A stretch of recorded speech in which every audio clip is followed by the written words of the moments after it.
Chapter 485. Hua Jinyao scooped a bowl of soup for Su Qingsang. He had specially asked Aunt Zhou to make this soup. Su Qingsang had been so busy recently that she had dark circles under her eyes. Hua Jinyao felt sorry for her. Have some soup. I'll do it myself. So many people were watching. She was too embarrassed to show off her love in front of so many people, especially when her cold-faced mother-in-law, Lu Tongjia, was sitting across from her. Lu Tongjia looked at the scene in front of her expressionlessly. It was as if she didn't see it. Hua Mingmei, on the other hand, couldn't help but glance at Su Qingsang and clicked her tongue. Speaking of which, Jinyao has changed a lot since he got married. He's really changed a lot. He really cares about his wife. Hua Jinyao's expression didn't change. He even put a fish into Su Qingsang's bowl as if nothing had happened. Of course he should care about his wife. Just like how uncle loves aunt very much, he won't love other women. Isn't that right? Hua Mingmei's expression changed, and she almost slammed the table. She was the youngest daughter of old Master Hua, and the Hua family had more sons than daughters. Naturally, she was doted on by everyone. Not to mention, Hua Yangyuan only had 2 sons. He didn't have a daughter. She was the only girl in the Hua family. She had been spoiled by her father and brother since she was a child. Naturally, she had a bad temper. However, she was also obsessed with Wei Nantian, who was inferior to the Hua family in all aspects. The Wei family was good, but it was nothing compared to the Hua family. In recent years, because of the Hua family, the Wei family's business had also improved a lot. With this status, they naturally didn't have to worry about other women trying to use this relationship to climb up. 2 years ago, a secretary of Wei Nantian had other ideas. She pretended to be pitiful and weak, which made Wei Nantian feel pity for her. In the end, Hua Mingmei suppressed it and didn't make a fool of herself. But it wasn't a good thing. Hua Jinyao, bringing this up, now felt like he was slapping Hua Mingmei in the face. Jinyao, is this how you talk to your elders? Did I say something wrong? Hua Jinyao glanced at Hua Mingmei with an innocent look. Hua Mingmei almost fainted from anger. She turned to Su Qingsang and said, "You're right. He was right. Jinyao was a good kid. In my opinion, the men of the Hua family are all affectionate. It's really a blessing for Qingsang to marry you. Auntie is wrong. I think it's my good fortune to be able to marry her." Hua Jinyao didn't forget to glance at Su Qingsang as he spoke. His eyes were full of love. Hua Mingmei felt her teeth aching. As Hua Mingmei's aunt, there was no reason for her to put down her status and get angry with a junior like this. However, she really couldn't calm down. The Hua family's style was considered strict.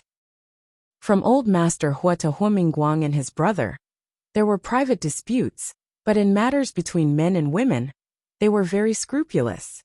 He had chosen his own wife, and he treated his wife with great respect and care. Not only old Master Hua's family, but Hua Yangyuan's family, and even Hua Yangxia's family were the same. Unfortunately, she was married to Wei Nantian, and Wei Nantian treated her well. At least for the sake of the Hua family, he would respect her. However, no one was as considerate as Hua Mingguang was to Lu Tongjia, or as protective as Hua Jinyao was to Su Qingsang.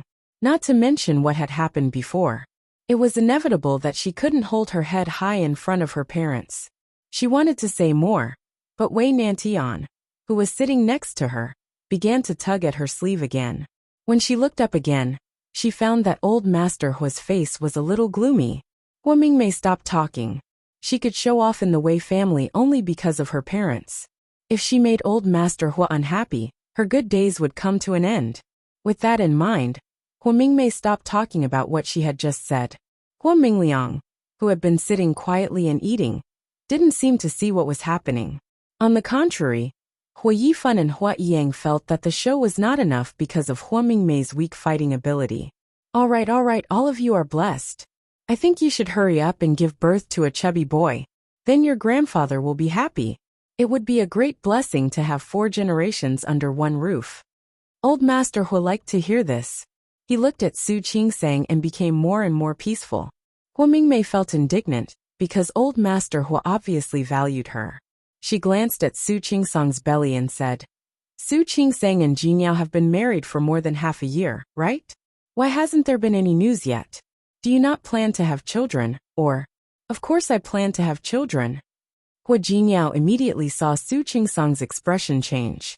He gave her a look and turned to face Hua Mingmei. But every child is a gift from God. It hasn't come yet. Maybe it's not the right time. When it's the right time, it will come. What's more, what he didn't say was that they had only been married for half a year. Many people had been married for more than a year, or even several years, and hadn't had children. Hua Mingmei's lips moved, and old Master Hua glared at her. When he turned to look at Su Qingsang, his expression was still kind. Qingsang, don't feel pressured. Although I want to have great-grandchildren, you don't feel pressured either. Very few elders would say such kind words to their juniors, especially to a family like the Hua family. Hua Mingmei now felt that old Master Hua was really biased, but the more he was like this, the more she couldn't say anything. Hua Yifan slightly narrowed his eyes, as if thinking of something. He lowered his head and didn't say anything. Even though Hua Manzi knew that Su Qingsang was not someone she could afford to offend, she was still a little drunk when she saw that an outsider like her grandfather liked her so much. They felt that old Master Hua was biased, but Su Qingsang felt even more uncomfortable because of his tolerance.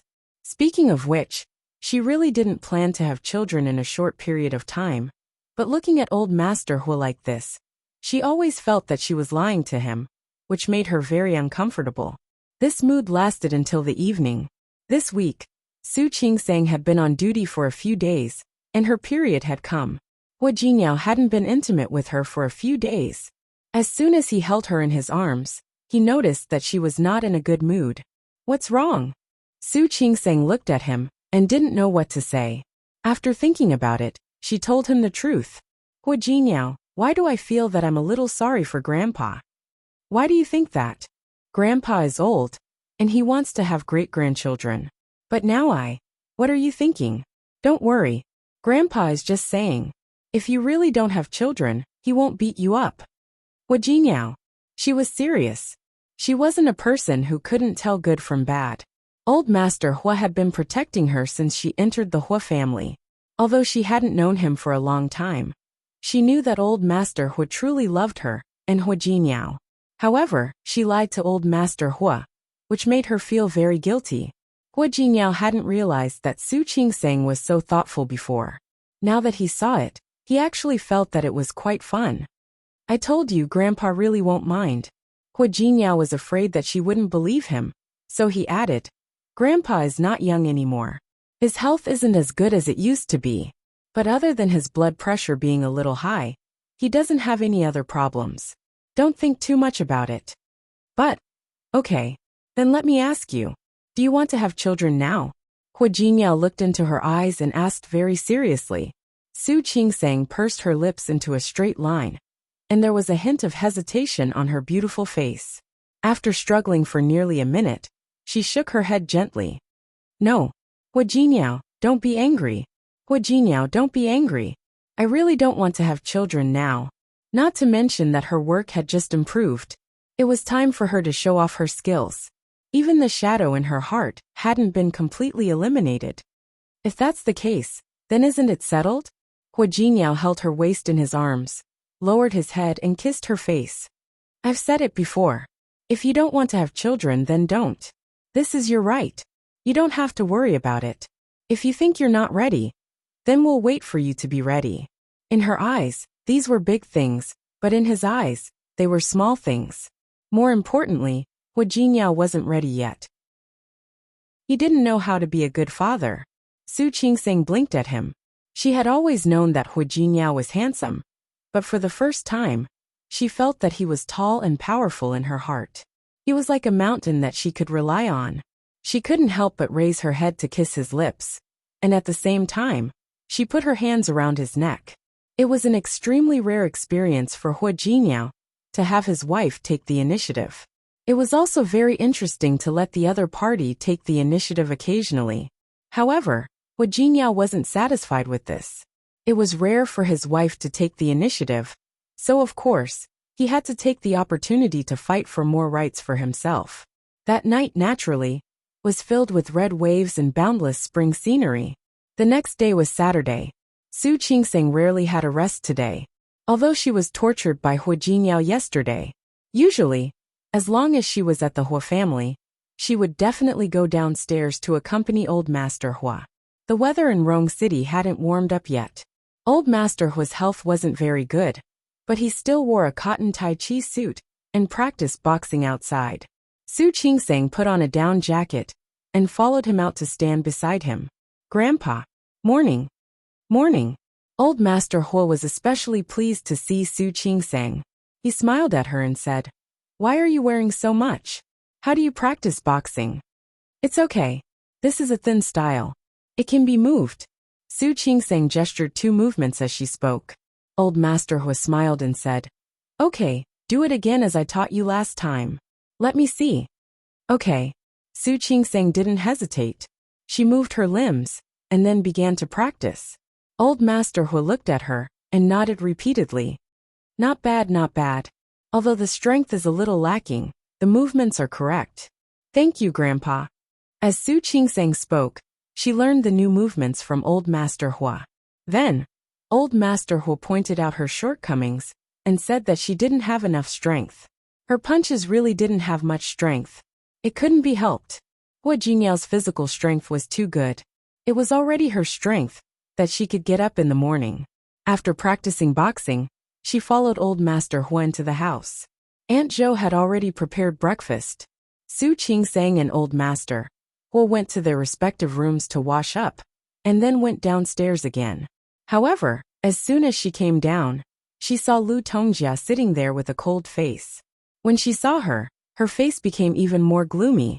Su Qingseng was stunned for a moment, and subconsciously looked at Hua Jingyao, who was sitting opposite Lu Tongjia, and had come downstairs earlier than her. Hua Jingyao shook his head at her.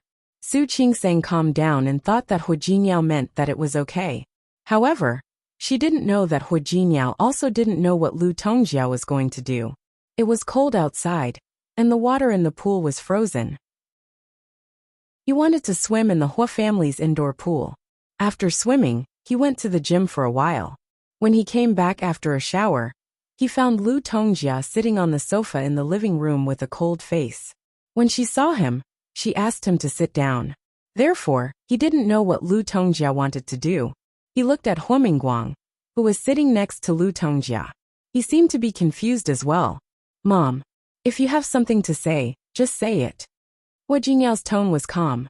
After all, he hadn't been close to his mother since a long time ago.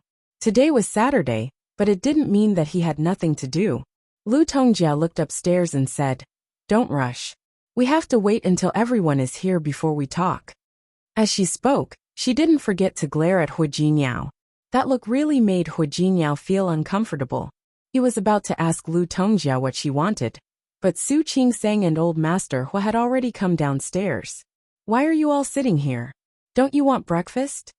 Old Master Hua looked at his daughter-in-law's sullen face and was a little unhappy. It was a weekend, and it was rare for the old man to see his grandchildren and daughter-in-law back. But Lu Tongjia put on such a cold face.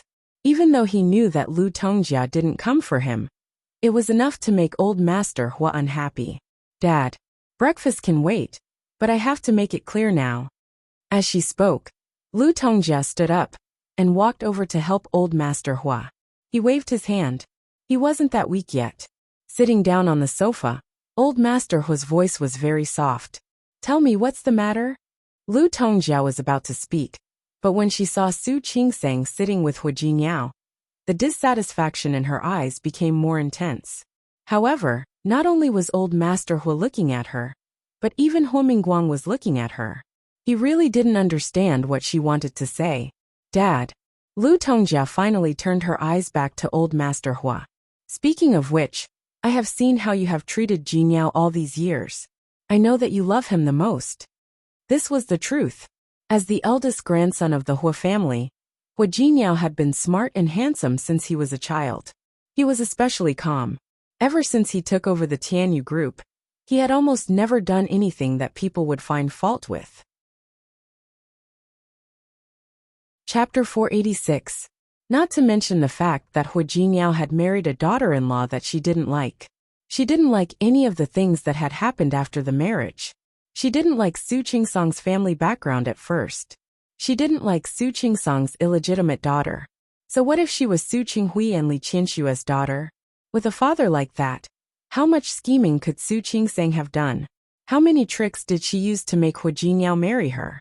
Who knew? Lu Tongjia didn't like Su Qingsang because of Hu Jiniao.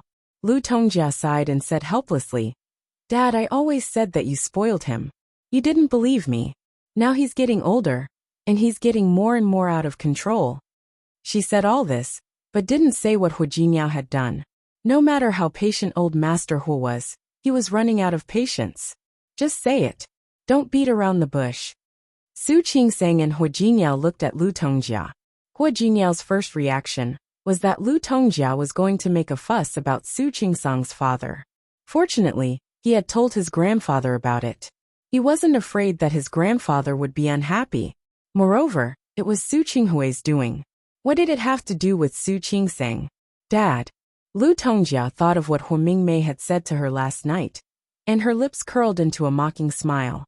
Don't feel uncomfortable about what I'm going to say next.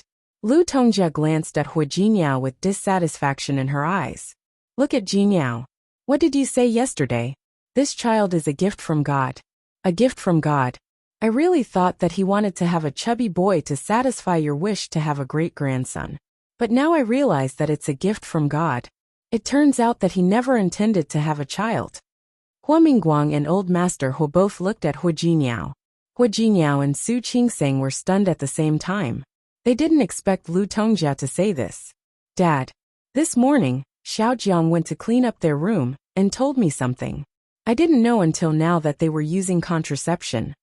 Lu Tongjia sneered and stared at Hu Jiniao and Su Qingsang sharply. Is this how you fool your elders? Is this how you treat your grandfather who loves you so much? In fact, even Lu Tongjia, not to mention Old Master Hua. It was one thing to dislike Hu Jiniao, but it was another thing to want a grandson. Many people in Rong City, who were the same age as Hu Jiniao, were already in kindergarten. Unfortunately, the men in their family all married late. Hu Jiniao got married at the age of 30, which was not early. But he was good. On one hand, you want your grandfather to have a great-grandchild. But on the other hand, you don't want to get pregnant or have children at all. What is this? Outwardly agreeing but inwardly opposing. That was why Lu Tongjia didn't like him. One set to the front and another set to the back. Thinking of what he had done in the past, her voice became even colder. If you really don't want to give birth, just say so. Why would he lie to us? Lu Tongjia's voice wasn't very loud. Considering that there were servants working in the kitchen and outside, her voice was very soft. However, everyone in the living room could hear her clearly. Old Master Hu's face darkened. Hua Mingguang also looked at Hu Jiniao, his eyes full of disapproval. Sitting there, Su Qingsang felt very uncomfortable being stared at by the elders. She didn't expect that Lu Tongjia would know about it.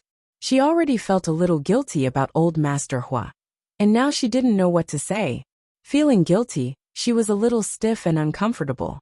Hu Jiniao secretly squeezed her palm to reassure her. How could Su Qingsang not be worried? She looked at him again, and Hu Jiniao squeezed her palm again. Their actions didn't escape Lu Tongjia's eyes. Seeing this scene, she only felt the anger in her heart grow. Hu Jiniao didn't expect Lu Tongjia to talk about this.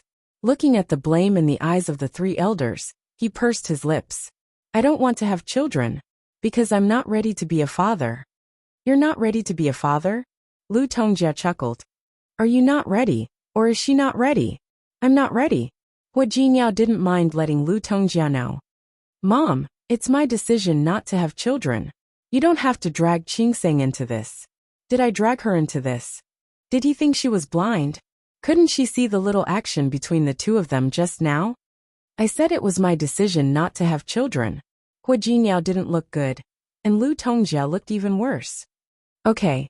She nodded and looked at Hu Jiniao's protective face. You said you didn't want children. But what did you tell your grandfather yesterday? Old Master Hu sat there without saying a word. He was old, and he didn't know when he would pass away. Back then, his wife looked very healthy, but who knew that she would pass away so suddenly? He thought that his body was healthy. However, old people really didn't know how much time they had left. Hua Jingyao wanted to get married a few years ago. Finally, he got married, so he naturally hoped that he could have children soon. Fortunately, he could see the fourth generation of the Hua family before he closed his eyes. However, he didn't expect Hua Jingyao to do such a thing.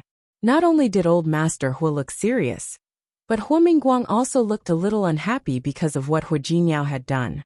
He could say that he didn't want to have children, but he did such a little thing behind his back. Is it because in your hearts, we are the kind of rude and unreasonable parents? Unreasonable? Lu Tongjia said coldly. She was obviously very disappointed with their behavior. You are the younger generation. If you have anything to say, you can talk to the elders. But you? This time, Hua Jingyao didn't say anything, and Su Qingseng also lowered her head and didn't speak. In fact, although Lu Tongjia's tone wasn't very good, what she said was indeed reasonable. Lu Tongjia looked at Su Qingseng's face and changed the topic. You said it has nothing to do with her. Do you think I'm stupid? To put it bluntly, she just doesn't want to have children. Isn't that right? Seeing that Hua Jingyao wanted to say something, she glared at him. Don't always speak for her. She's already an adult. Can't she even speak? Su Qingseng, tell me now. Who on earth doesn't want to have children? Su Qingseng looked at Lu Tongjia, and then at old Master Hua. Her face was a little pale. When she saw the disapproval in old Master Hua's eyes, she lowered her head guiltily. Grandpa. I'm sorry. Lu Tongjia looked at old Master Hua. Dad, did you see that? Since things had come to this, what else was there to ask? Isn't it obvious? Old Master Hua didn't speak, and Hua Mingguang's face didn't look good either. Hua Jingyao looked at Su Qingseng's face and reached out to hold her hand tightly. Mom, you don't have to do this. Qingseng is still young this year. We really aren't ready. Besides, what's wrong with having children a few years later? I didn't marry Qingseng just to let her have children for me. You're in the right. Lu Tongjia was so angry that she laughed.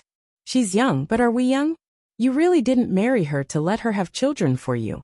So you can lie to us like this, right? This isn't a lie, is it? At best, it's a white lie. When we're ready, we'll have children when we want to. Why are you in such a hurry? Yes, we'll have children when we want to. By the time you want to, your father and I might have already. Enough, old Master Hua scolded. Lu Tongjia didn't finish the words she wanted to say. When she met old Master Hua's eyes, she shut up in embarrassment and didn't finish the words. Su Qingseng and Hua Jingyao both lowered their heads at this time, looking a little guilty. Old Master Hua looked at his beloved grandson in front of him, and then at Su Qingseng, who was satisfied with him. He sighed in his heart. I'm old. What I say doesn't matter anymore. I don't blame you for not respecting me, Grandpa. Su Qingseng was really embarrassed by old Master Hua's words. Not only her, but even Hua Jingyao looked anxious. He looked at old Master Hua and wanted to say something but stopped. Do whatever you want. Old Master Hua stood up and glanced at Hua Jingyao. His eyes were full of disappointment. Grandpa. Su Qingseng saw his eyes and suddenly became anxious. She suddenly stood up and wanted to explain to Hua Jingyao. Old Master Hua waved his hand, but he didn't want to listen anymore. You guys go eat. I'll go back to my room. Grandpa. Old Master Hua refused to say anything else. He turned around and went upstairs. The atmosphere in the living room suddenly became cold. Hua Jingyao stood up and wanted to go upstairs to see old Master Hua. Hua Mingguang stopped him. Sit down. Su Qingseng and Hua Jingyao sat down. Both of them didn't look good, especially Su Qingseng. She really blamed herself at this time. Old Master Hua was an extremely open-minded person. If she and Hua Jingyao didn't want to have children, they could have told him directly. It was really not good to be like this. What? Don't what I said work? Hua Mingguang saw that Hua Jingyao was standing still, and his voice became a little deeper. He rarely spoke to Hua Jingyao in such a harsh tone. It was also the first time that Su Qingseng saw her father-in-law get angry. She pulled Hua Jingyao's sleeve and motioned for him to sit down. Hua Mingguang saw that they sat down and wasn't in a hurry to speak. Instead, he called the housekeeper, Uncle Chung. and asked him to personally bring breakfast upstairs to old Master Hua. Uncle Chung had been the housekeeper of the Hua family for decades. Old Master Hua would still listen to what he said. Uncle Chung didn't hear the argument in the living room just now, but it didn't stop him from knowing that the owner was in a bad mood. After agreeing, he left. Hua Mingguang looked at Hua Jiniao. In fact, not only did old Master Hua like this eldest grandson, but he was also satisfied with this son. He would never have said such satisfaction in front of Hua Jiniao after what had happened before. Even after so many years, he sometimes seemed to be a little discouraged by Hua Jiniao on the surface, but in fact, he knew in his heart that this child was outstanding. Chapter 487. I always thought you were sensible. Hua Mingguang's tone wasn't harsh, but he sounded disappointed. The mistake he made when he was young could be said to be because he was young and insensible. But now he was an adult. A 30-year-old person should be able to understand things, right? Hua Jiniao, do you think that no one in this family is worthy of your trust? Do you think that no one in this family is reasonable? Hua Jiniao didn't speak. Hua Mingguang sneered. Your mother is strict with you, but is that the reason you respect us? Dad, I didn't mean that. Hua Jiniao might have talked back to Lu Tongjia, but he respected his father and grandpa from the bottom of his heart. You didn't? If you didn't, would you fool your grandpa like that? You know that he's wanted you to marry him for so many years. And you know that he's wanted to have a great-grandson for so many years. Is this how you repay him? Hua Jiniao was silent for a few seconds, then said, Dad, I said that I didn't mean that. You know whether you did or didn't. You're old now, and you have your own ideas. You don't have to listen to the elders. Hua Jiniao pressed his lips together. Su Qingseng looked at him worriedly. She put her hand on the back of his hand and signaled him to stop talking. I think you've been too busy lately. How about this? Let Yifan take care of the Ike's cooperation case. Hua Jiniao suddenly raised his head and looked at Hua Mingguang. Dad, do you know what you're talking about? Of course I do. Yifan's not bad. I believe he can do it. As for you, you should spend more time with your grandpa. Hua Jiniao clenched his fists by his side. There was a trace of sarcasm in his eyes. Let Yifan take care of the Ike's cooperation case. What next? Are you going to give him my position as the CEO? Hua Jiniao, what kind of attitude is that? Hua Mingguang was angered by his words. Don't forget that the Hua family doesn't belong to you alone.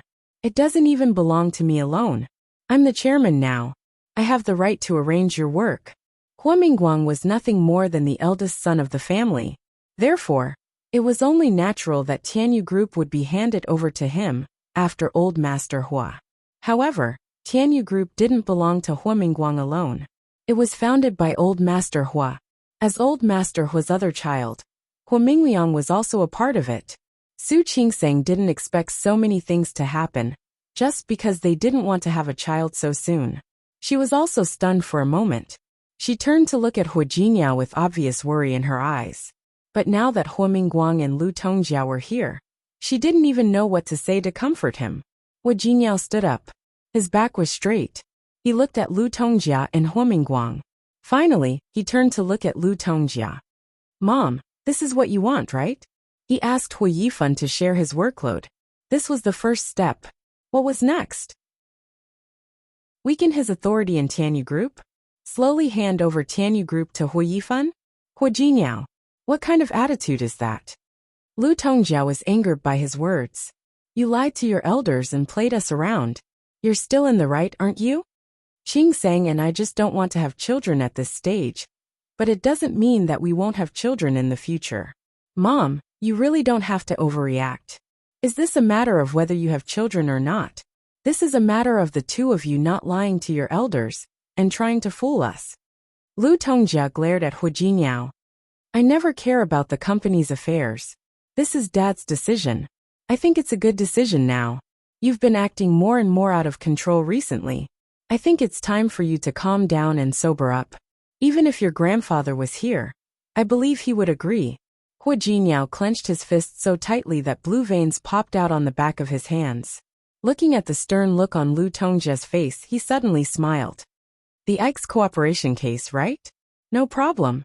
I'll go to the company the day after tomorrow, and hand it over to Hu Yifan. But Dad, tell me what else you want to give him. It's better to make it clear at once. It'll be too troublesome to hand it over right and left. Hua Mingguang wasn't very angry at first. But now he was a little angry because of Hua Jinyao's words. Hua Jinyao, do you think I want to take away your power? Do you think I want to drive you away from Tianyu? Let me tell you, I really just want you to spend more time with your grandfather. If you keep doing this, I really don't mind letting you have more free time. Hua Mingguang never thought that one day he would fight with his son like this. He didn't expect that Hua Jinyao would think of him like this. This realization made him so angry that his whole body began to tremble. You hurt your grandfather's heart like this. Don't you want to spend more time with him? No one forced Su Qingseng to have children. The men of the Hua family married late. But no one urged Hua Jinyao to get married. He chose to get married, and he agreed to have children. Therefore, he couldn't blame his elders for being angry now that he was pretending to be obedient. Hua Jinyao's body stood there motionless, looking a little stiff. Su Qingseng didn't expect things to develop to this point. She gently touched Hua Jinyao's hand and turned to face Hua Mingguang. Dad, I'm sorry. I'm the one who started all this. I didn't want to have children. Jinyao just... Enough. Lu Tongjia was annoyed to see Su Qingseng. Stop talking. Don't I know that you caused this? I don't know what you did to coax Jinyao into marrying you. Now you coaxed him to the point that he doesn't even want to have children. Su Qingseng, you're really well educated. She admitted that Su Qingseng didn't handle this matter well, but she didn't understand what Lu Tongjia was talking about. Just as she was about to ask Lu Tongjia what she meant, Hua Jinyao pulled her over. Mom, you don't have to say it. Qingseng doesn't need to coax me. I didn't want children. Okay. I really didn't know that our Hua family had a lover. Lu Tongjia was furious. She stood up and said, Since you have so many ideas, then you too can go live your own lives. We elders don't care about you anymore. Lu Tongjia was really angry this time. It was completely different from the past, when she was just unhappy and said a few words. She got up and left. Hua Mingguang didn't stay and stood up as well. Before leaving, he gave Hua Jinyao a cold look, with a hint of disappointment in his eyes. Suddenly, only Su Qingseng and Hua Jinyao were left in the living room. Su Qingseng didn't expect things to turn out like this. She turned to look at Hua Jinyao with worry in her eyes. Jinyao, look. It's okay. Hua Jinyao didn't expect the elders to have such a big reaction. He patted Su Qingseng on the shoulder and said, Don't worry. It's really okay. I'll explain it to Grandpa later. Old Master Hua wasn't an unreasonable person. It was always okay to explain it to him. Su Qingseng bit her lip, feeling that it wouldn't be so easy to get over it. Hua Jinyao raised his hand and gently flicked her forehead. That's enough. Leave it to me. You don't have to worry about it. Hua Jinyao, should I tell Grandpa myself? You tell him yourself. Do you want to have a baby now? Su Qingseng blinked her eyes and finally shook her head firmly. Then it's settled. Don't worry. Leave it to me. I'll take care of it. Su Qingseng didn't mention it again after he said that. Hua Jinyao and Su Qingseng were the only ones eating breakfast that day. It was a lot quieter. After breakfast, Hua Jinyao went upstairs to talk to Old Master Hua. Su Qingseng didn't know what he said, but Old Master Hua went downstairs for lunch. Although he didn't look very good, at least he didn't look as bad as he did in the morning. Su Qingseng wanted to say something to Old Master Hua several times, but in the end she didn't. The atmosphere in the Hua family was still a bit depressing that weekend. Su Qingseng thought about it for a day and decided to let it go. Some things would take their natural course. As for the baby, she would wait until she was ready to have another one.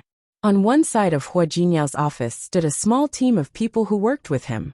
They were the employees in charge of Ike's this time. On the other side stood Hua Yifan. He looked at Hua Jinyao, who was sitting behind the desk. His face was calm, but deep in his eyes, there was a trace of excitement and joy. Brother. Hua Yifan didn't call him president but brother. He did that on purpose today. I heard from Uncle that you are going to hand over the Ike's case to me? Yes. Hua Jinyao saw the smug look in Hua Yifan's eyes, but he didn't argue with him. He turned to look at the people standing on the other side. These are the people in charge this time. They have prepared the documents and information. I will leave the rest to you. If you are not used to these people, you can change them to someone you want. Brother, you are too kind. Hui Yifan smiled. The people you trained are naturally good. I am very relieved. Hu Jiniao didn't say anything. He gave the project manager a look. He nodded and turned to Hu Yifan. Vice President Hua, let's talk in your office. Okay. Hu Yifan nodded. When he turned to look at Hu Jiniao, the smile on his face faded a little. Brother, I will leave now. I will talk to you if there is anything else. Since Dad said to leave it to you, you can be in charge. You don't have to talk to me anymore. Okay. I know what to do. After saying that, Hu Yifan left Hu Jiniao's office with the group of people. As soon as they left, Yang Wenchang came in immediately. He looked at Hu Jiniao with some worry in his eyes. President Hua, this. Hu Jiniao had said a long time ago that he would follow up with Ikes, and it was about to be settled. Chapter 488. It's okay. Hu Jiniao waved his hand. It's just an Ike's case. I've already made the first 80 steps. He'd be an idiot if he couldn't get it done. Hua Mingguang just wanted to give him a blow. He didn't really want to deny his job. If that was the case, he wouldn't be able to be the president anymore. Yang Wenchang understood and thought of something else. President Hua, do you remember Xinglua department store and Kasong Electronics in Lin City? Yes, because they had attacked Xiang Kaiping. He had dealt with the two companies. The people there said that the original owners of those two companies have been in a big fight recently. That's a small matter. Ask Zhang Yang to handle it. Yes. Yang Wenchang had the same idea. There's one more thing. What? Your father-in-law. Yang Wenchang paused. What about him? Hu Jiniao only knew that Su Qinghui and Li Qinxue had divorced. He hadn't paid attention to what happened after that. You know, we had a lot of cooperation with the Li Group, because of your relationship with the president's wife. Vice President Su was in charge of those things. But now for some reason she's been replaced. I just want to ask what happened after that. Yang Wenchang had been called back by Hu Jiniao to deal with something. In addition, he had been running errands for Xiang Kaiping. So he didn't know that Su Qingsang was Li Qinshue's daughter. Su Qingsang was the illegitimate daughter of the Su family, and didn't have a good relationship with Li Qianxue. Su Qinghui didn't want it anymore. Does that mean that we can change some of the terms of our cooperation in the future? No need. We'll stick to the previous agreement. Thinking of this, Hu Jiniao remembered that he forgot to tell Yang Wenchang about Su Qingsang. He briefly told him about Su Qingsang.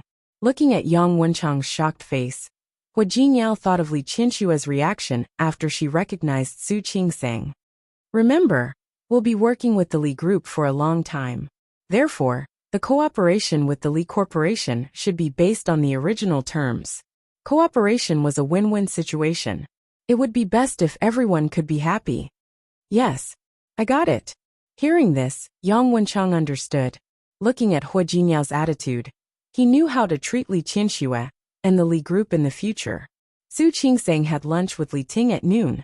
She had helped Li Ting on duty twice last time. Li Ting had offered to help her, but Su Qingsang didn't think it was necessary. Li Ting was embarrassed and offered to treat her to a meal. Su Qingsang was not pretentious. She was here to build a good relationship with her colleagues. After eating with Li Ting, she wanted to take a walk to digest the food. Li Ting received a call from her boyfriend halfway. She and her boyfriend were still in a relationship, and they would call each other every morning, noon, and night. Su Qingsang saw the sweetness on her face, and there was a hint of envy in her eyes. She married Hu Jiniao directly, skipping the so-called passionate love period. When she was separated from Hu Jiniao, the two of them would talk and video chat every night, but they had never called each other 3 times a day like Li Ting did. Did she like Hu Jiniao? There was no doubt that he liked it. There was no doubt about that. Did she love him? She also loved him. But she always felt that this love was lacking something. But she didn't know what it was. She thought that it didn't matter. She and Hu Jiniao were already husband and wife, and they would spend the rest of their lives together. She would slowly give more of her heart to him, and slowly make herself love him more and more. She thought that it wasn't difficult. As long as she and Hu Jingyao stayed like this, one day, she would love him so much that she couldn't stop. It was good that things were like this now. Li Ting answered the phone, and then walked slowly. Su Qingsang was too embarrassed to stop and listen to the sweet words of the young couple, so she deliberately sped up. However, when she returned to the hospital, everyone had gone for lunch and hadn't come back yet. The emergency room downstairs received another patient. It was a pregnant woman who had fainted, and her condition was unknown. Su Qingsang went down to the emergency room with 2 nurses. Before she reached the bed, she saw Zhang Yichen standing next to it with his back straight. "Hey, it's you?" Su Qingsang was a little surprised to see him. Her eyes fell on the pregnant woman on the bed, who had a slightly bulging belly. Dr. Huang from the emergency room saw her coming down, so he pointed at the pregnant woman on the bed and explained the situation. "The pregnant woman has fainted. She is about 20 weeks pregnant. It seems that she has PIH, but the pregnant woman is injured. We'll have to wait for the obstetrics and gynecology department to find out more about her condition." "Okay, I got it." Su Qingsang nodded and signaled the nurse who followed her to push the pregnant woman upstairs for the examination. She turned around and found Zhang Yichen still standing there. She stopped for a second. She glanced at Zhang Yichen with a hint of a joke. "Did someone blackmail you again? Twice in a row?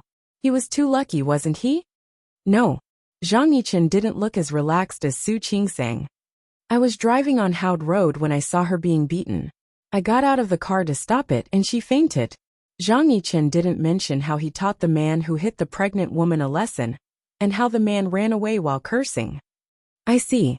Su Qingsang remembered that Dr. Huang had said that the pregnant woman was injured. "Okay, I got it. You can go back now. We'll take care of the rest. Are you going to tell her husband to come?" Su Qingsang nodded. "If not her husband, who?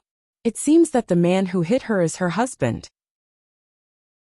Zhang Yichen didn't mind telling her the situation. In fact, he heard it when he got out of the car. The man saw him and tried to stop him, but said, "I hit my wife. It's none of your business." Su Qingsang's expression became more serious. Okay, I got it. How about this? If there are injuries, and it's confirmed that her husband hit her, we'll help her call the Women's Rescue Center. Or if she needs help, we can help her call the police. Okay. Su Qingsang looked at Zhang Yichen's face, which obviously didn't relax. "Are you from Rong City?" "No." "What's wrong?" "I want to say that if you are from Rong City, they should give you a Good Samaritan Award." Su Qingsang thought that he should be given a Good Samaritan Award. She had met him 3 times, and he had done a good deed twice. Who else should they give the award to if not him? Zhang Yichen paused for a second. His usually stern face looked a little uneasy, which was rare for him. "No need. It's my duty."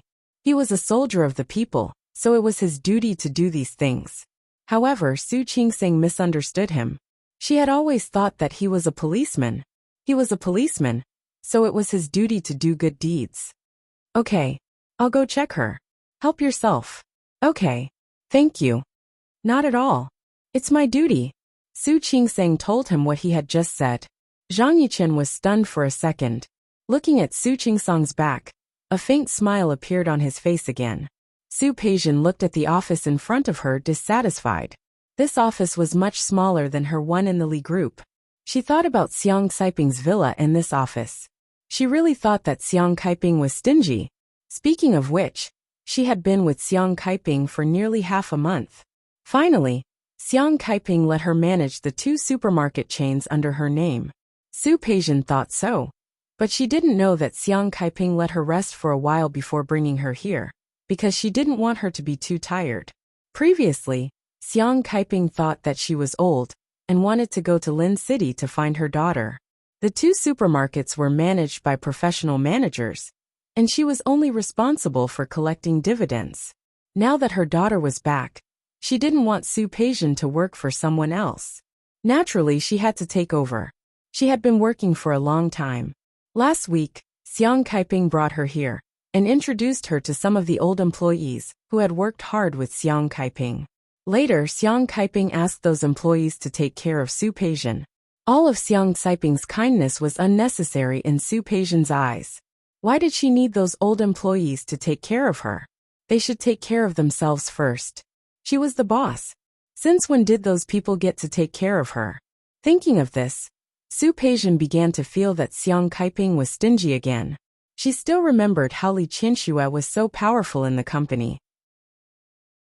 No one in the entire company dared to look down on her. Xiang Caiping, on the other hand, was obviously the boss, but she lowered her status and asked the employees to take care of her. Su Peijian flipped through the documents in front of her, feeling bored. These things were too easy for her. Moreover, there were already professionals who had done the important things. However, she was willing to admit that Xiang Caiping had a certain level of economic acumen.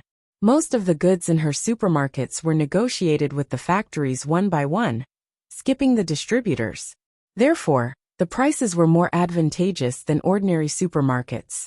This was also the key reason why the two supermarkets of hers had always been doing well. For example, the documents she was reading now were negotiated by Xiang Caiping herself. They were only supplied to their supermarkets. When she saw a number on the report, Su Peijian was stunned. Then, she called the manager of the purchasing department over. "What's with this prosperity?" She pointed at the number and glanced at the person in front of her coldly. The manager's surname was Wang, and he didn't look young. He was in his 40s and had been working for Xiang Caiping before. He called Xiang Caiping Sister Xiang. After Xiang Caiping brought Su Peijian here, they didn't look down on her. After all, they were all grateful to Xiang Caiping. At this moment, Manager Wang's gaze fell on the number on the report, and his expression was a little strange. Chapter 489. Su Peijian had worked for the Li Group for 3 years. She had been carefully trained by Su Qinghui before she went to college. Not to mention anything else, she was quite sharp when it came to numbers. It was a piece of cake for her to come up with a report like this.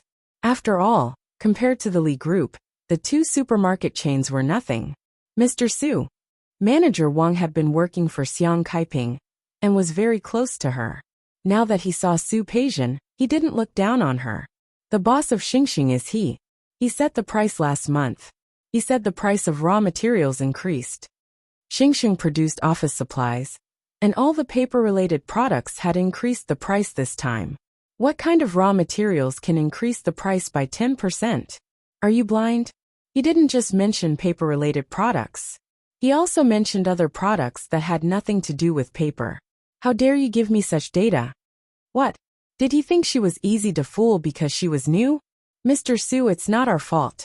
We've already talked to Sister Xiang, but she said she's been working with him for a long time, so that's enough. Su Peijian didn't have the patience to listen to these things. Anyway, she was bored and had nothing to do, so she might as well settle this. Help me make an appointment with Mr. He. I want to see him tonight. He might not have the time. Okay. He doesn't have the time, does he? He doesn't care about the sales of our two supermarkets, does he? Then don't work with him anymore. I'll tell the other circles in Rong City about what they've done. We'll see who's going to lose face.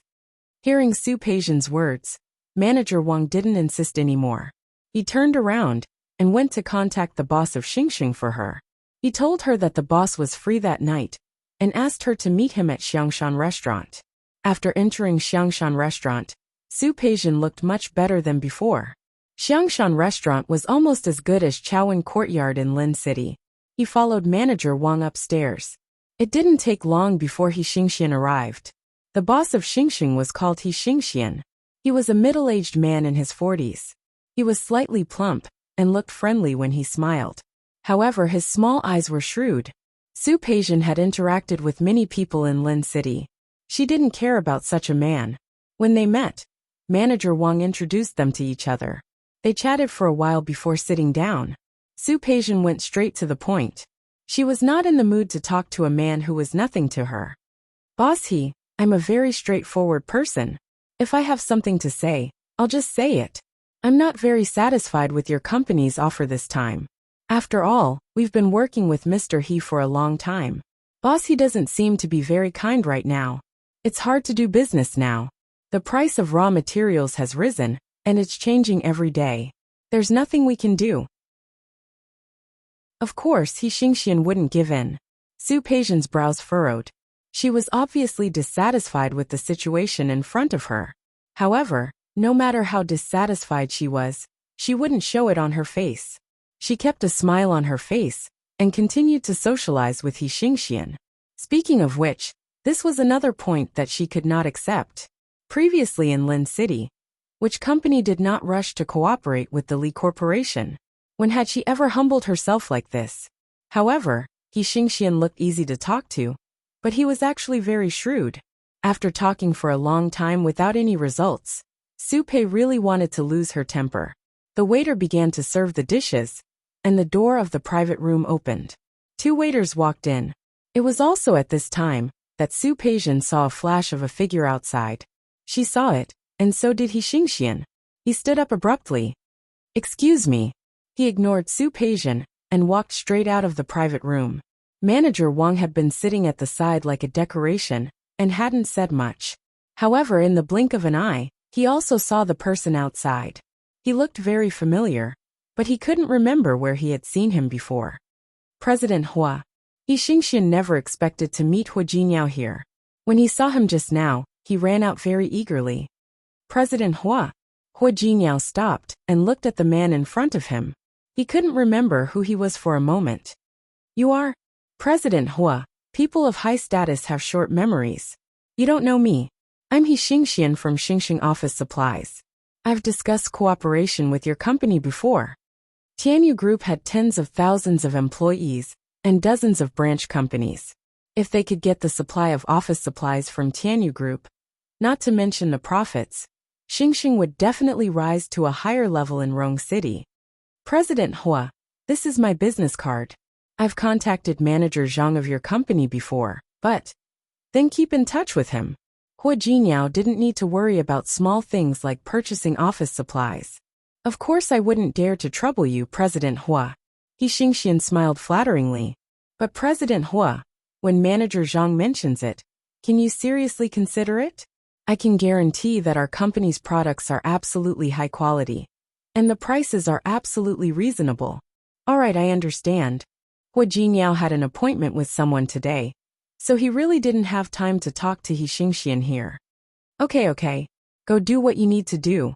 He Xingxian very sensibly stood aside, and the smile on his face became even brighter. He didn't return to the private room until Hua Jingyao's figure disappeared in the private room at the other end of the corridor. Although Hua Jingyao didn't give him a definite answer, being able to see Hua Jingyao today was enough to make He Xingxian happy. So when he faced Su Peijian again, the smile on his face became more sincere. "Mr. He." Su Peijian, of course, knew Hua Jingyao, but she still wanted to clarify. "Who was that person just now? Is he your friend? Why don't you invite him in for dinner?" He Xingxian looked at Su Peijian as if she was an idiot. "President Su, you can tell that he is a newcomer, right?" Why do you say that, Mr. He? Do you know who that person is? You said that you want to invite him to dinner? Let me tell you, even if the mayor of Rong City wants to invite him to dinner, he has to see if he's in a good mood. Would you do me the honor?" "Really?" Su Peijian pretended to be surprised and her eyes widened. "That good?" "Of course. He is the president of Tianyu Group. I have never had the chance to meet him in person. If it weren't for a distant cousin of mine who works in Tianyu Group and found a way to help me get in touch with the department manager, I wouldn't even be able to enter Tianyu Group." Seeing that Su Peijian wanted to listen, He Xingxian didn't mind clarifying to her. "That person just now is the president of Tianyu Group, Hua Jingyao. He is the eldest grandson of the Hua family, the most powerful family in Rong City. He has always been low-key and rarely appears in public. If I didn't have the chance to meet him before, I wouldn't have met him. So Mr. He, you are really amazing." Su Peijian's smile was even brighter than before, but there was a hint of calculation in her eyes. "I really didn't know that Mr. He had such connections. Next time, I really need to learn more from Mr. He." Being praised by a beauty like Su Peijian, He Xingxian suddenly felt a little smug. Previously, because of Xiang Kaiping, He agreed to sell some products to them at a low price. Later, when Xiang Kaiping quit, he regretted it. That was why he wanted to take this opportunity to raise the price. He didn't expect Su Peijian to be so tactful. Mr. He, let me propose a toast to you. As Su Peijian spoke, He Xingxian poured a glass of wine. As the other party drank, He Xingxian spoke without a trace. Mr. He, are you familiar with this President Hua? I'm not familiar with him. He Xingxian didn't dare to use Hua Jinyao's name outside. The Hua family wasn't something he could afford to offend. But who in Rong City doesn't know about Tianyu Group? Even in the whole country, there are very few people who don't know about it. Only people like you don't know about it. That's true. How can our knowledge compare to Mr. He's? Su Peijian poured another glass of wine for He Xingxian. Why don't you tell me about it, Mr. He? Let me tell you, this Tianyu Group, it's very powerful. He Xingxian wasn't bragging. However, what he knew about Tianyu Group was superficial. Su Peijian already knew what he was talking about when she was in Lin City. However, she was still listening attentively. As she listened, she nodded in admiration. When He Xingxian finished, she looked at him casually. Mr. He, the next time you meet President Hua, can you bring me along? You see, I don't want anything else. I just want to see President Hua's elegance. He Xingxian didn't dare to answer. He wasn't familiar with Hua Jinyao at all. It was only after many twists and turns, and a stroke of luck that they managed to meet. We'll see. President Hua is very busy. How can he have time to see you? He Xingxian deliberately belittled Su Peijian.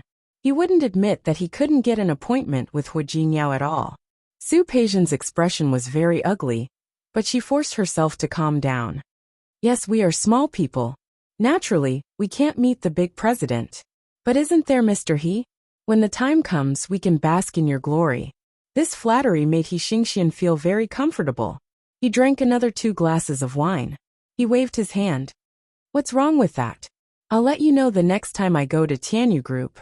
Then I'll thank you in advance, Mr. He. Su Peijian poured him another glass of wine and got down to business. Look, Mr. He, you're such a straightforward person. You don't have to change the price we agreed on with my mother, right? Okay, let's do it the original way. He Xingxian looked at Su Peijian, a great beauty, and his eyes lit up. If it weren't for Manager Wang sitting next to him, he would have reached out to take advantage of her. Su Peijian was disgusted, but she didn't show it on her face. So what if it was Tianyu Group? So what if it was Hua Jinyao? Now that I'm here, some things are different. He Xingxian, who was drunk and blurry, didn't see the scheming look in Su Peijian's eyes. Su Peijian's eyes were filled with a cold smile. Chapter 490. When Hua Jinyao got up in the morning, Su Qingseng turned over in bed. He pulled the quilt up to cover his body.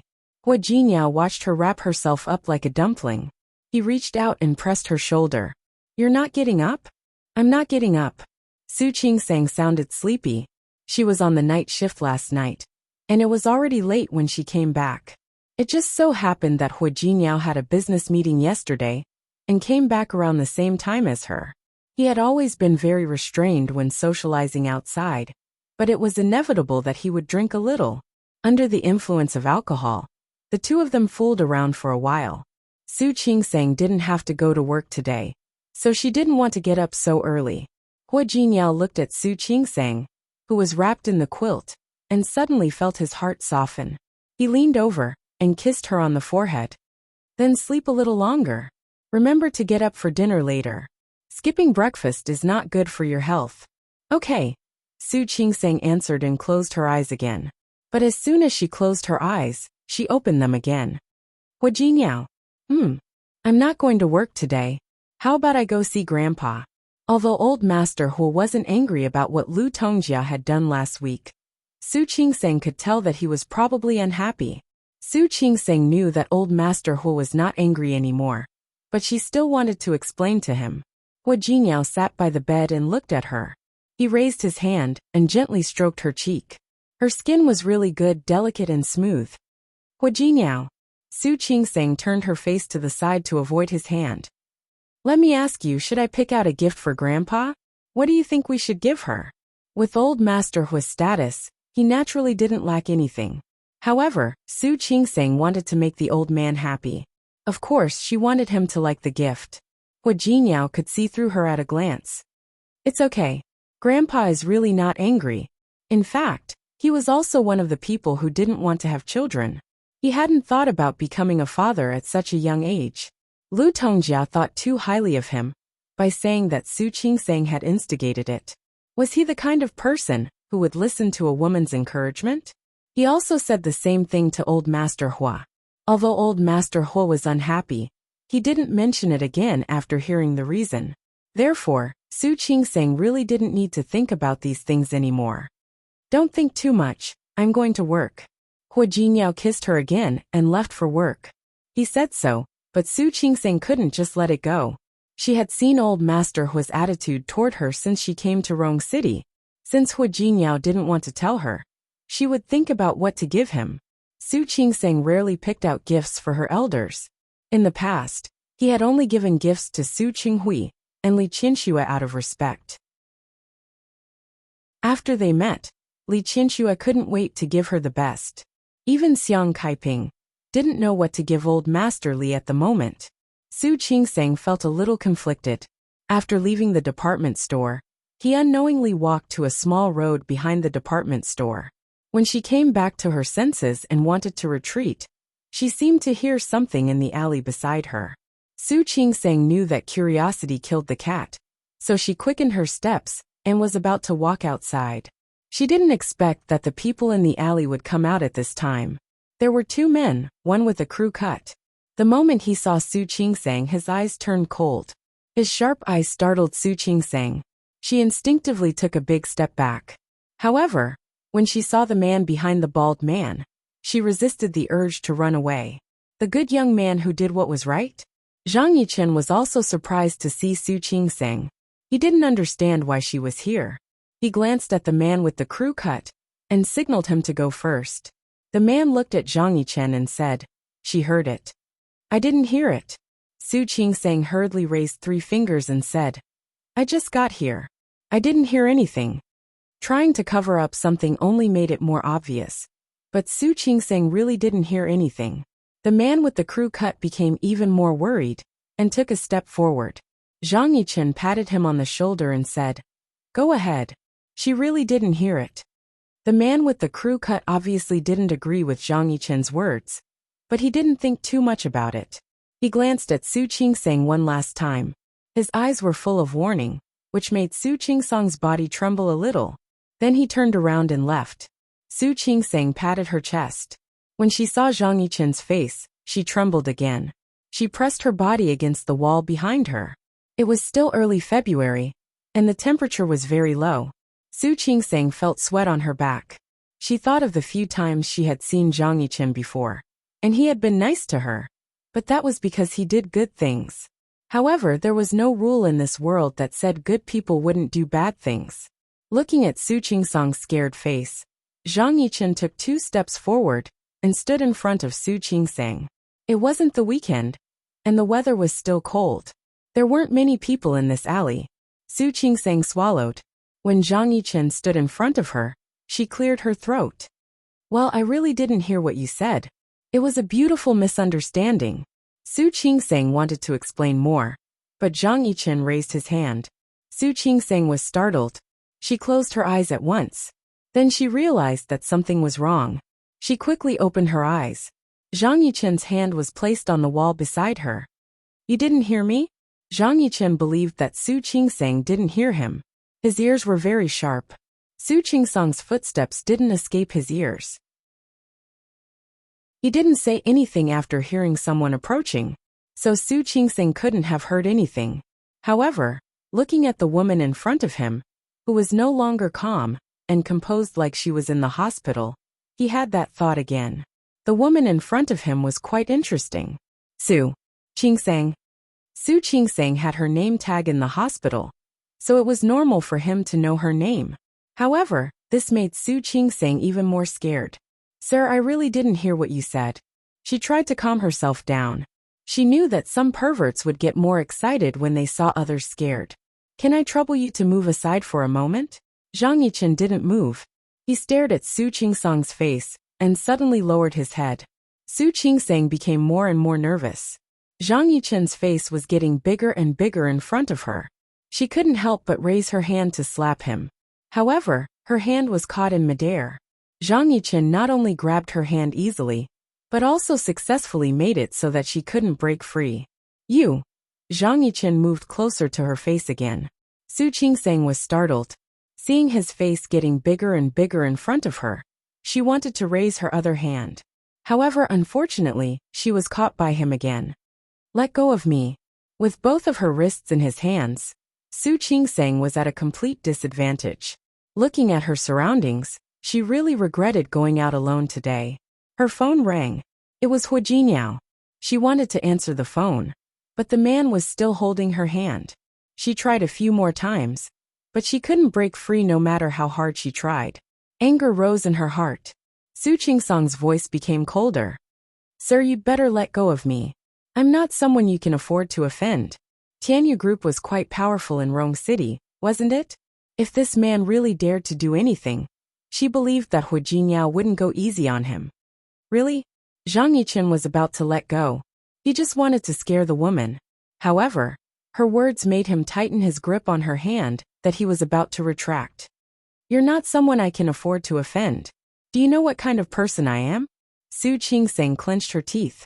She had a good impression of this man because he had helped her twice in a row. But now, there was nothing left. Anyway, you're not a good person. Yes, you also said that I'm not a good person. Since I'm not a good person, Su Qingsang's face turned pale. Yes, ordinary people couldn't afford to offend Tianyu Group. Yes, ordinary people couldn't afford to offend Tianyu Group. That was for companies and ordinary people. However, if the man was a criminal or a bad person, he wouldn't be afraid of her at all. Su Qingsang calculated in her mind. She wanted to pull her hand out, but she found that the man was using his strength very skillfully. She couldn't feel any pain, but she couldn't break free. Su Qingsang's phone stopped ringing. She calmed down. Sir, what do you think about this? Go ahead. You guys are doing this kind of business. Su Qingsang thought for a while, and then thought of the word business. Her voice became softer. It's for money. Let go of me first. You can make any conditions you want. Isn't this easier than doing anything to me directly? How do I know that you won't call the police after you agree to my conditions? Su Qingsang clenched her teeth. I'm in your hands now. How can I call the police? That's not necessarily true. Zhang Yichen stared at her face. For example, you said you were going to transfer money to me, but when you arrived at the bank, you called the police? What do you want then? Su Qingsang was angry. Do you want to kill me? I don't think so. Zhang Yichen looked at Su Qingsang with a mischievous look in his eyes.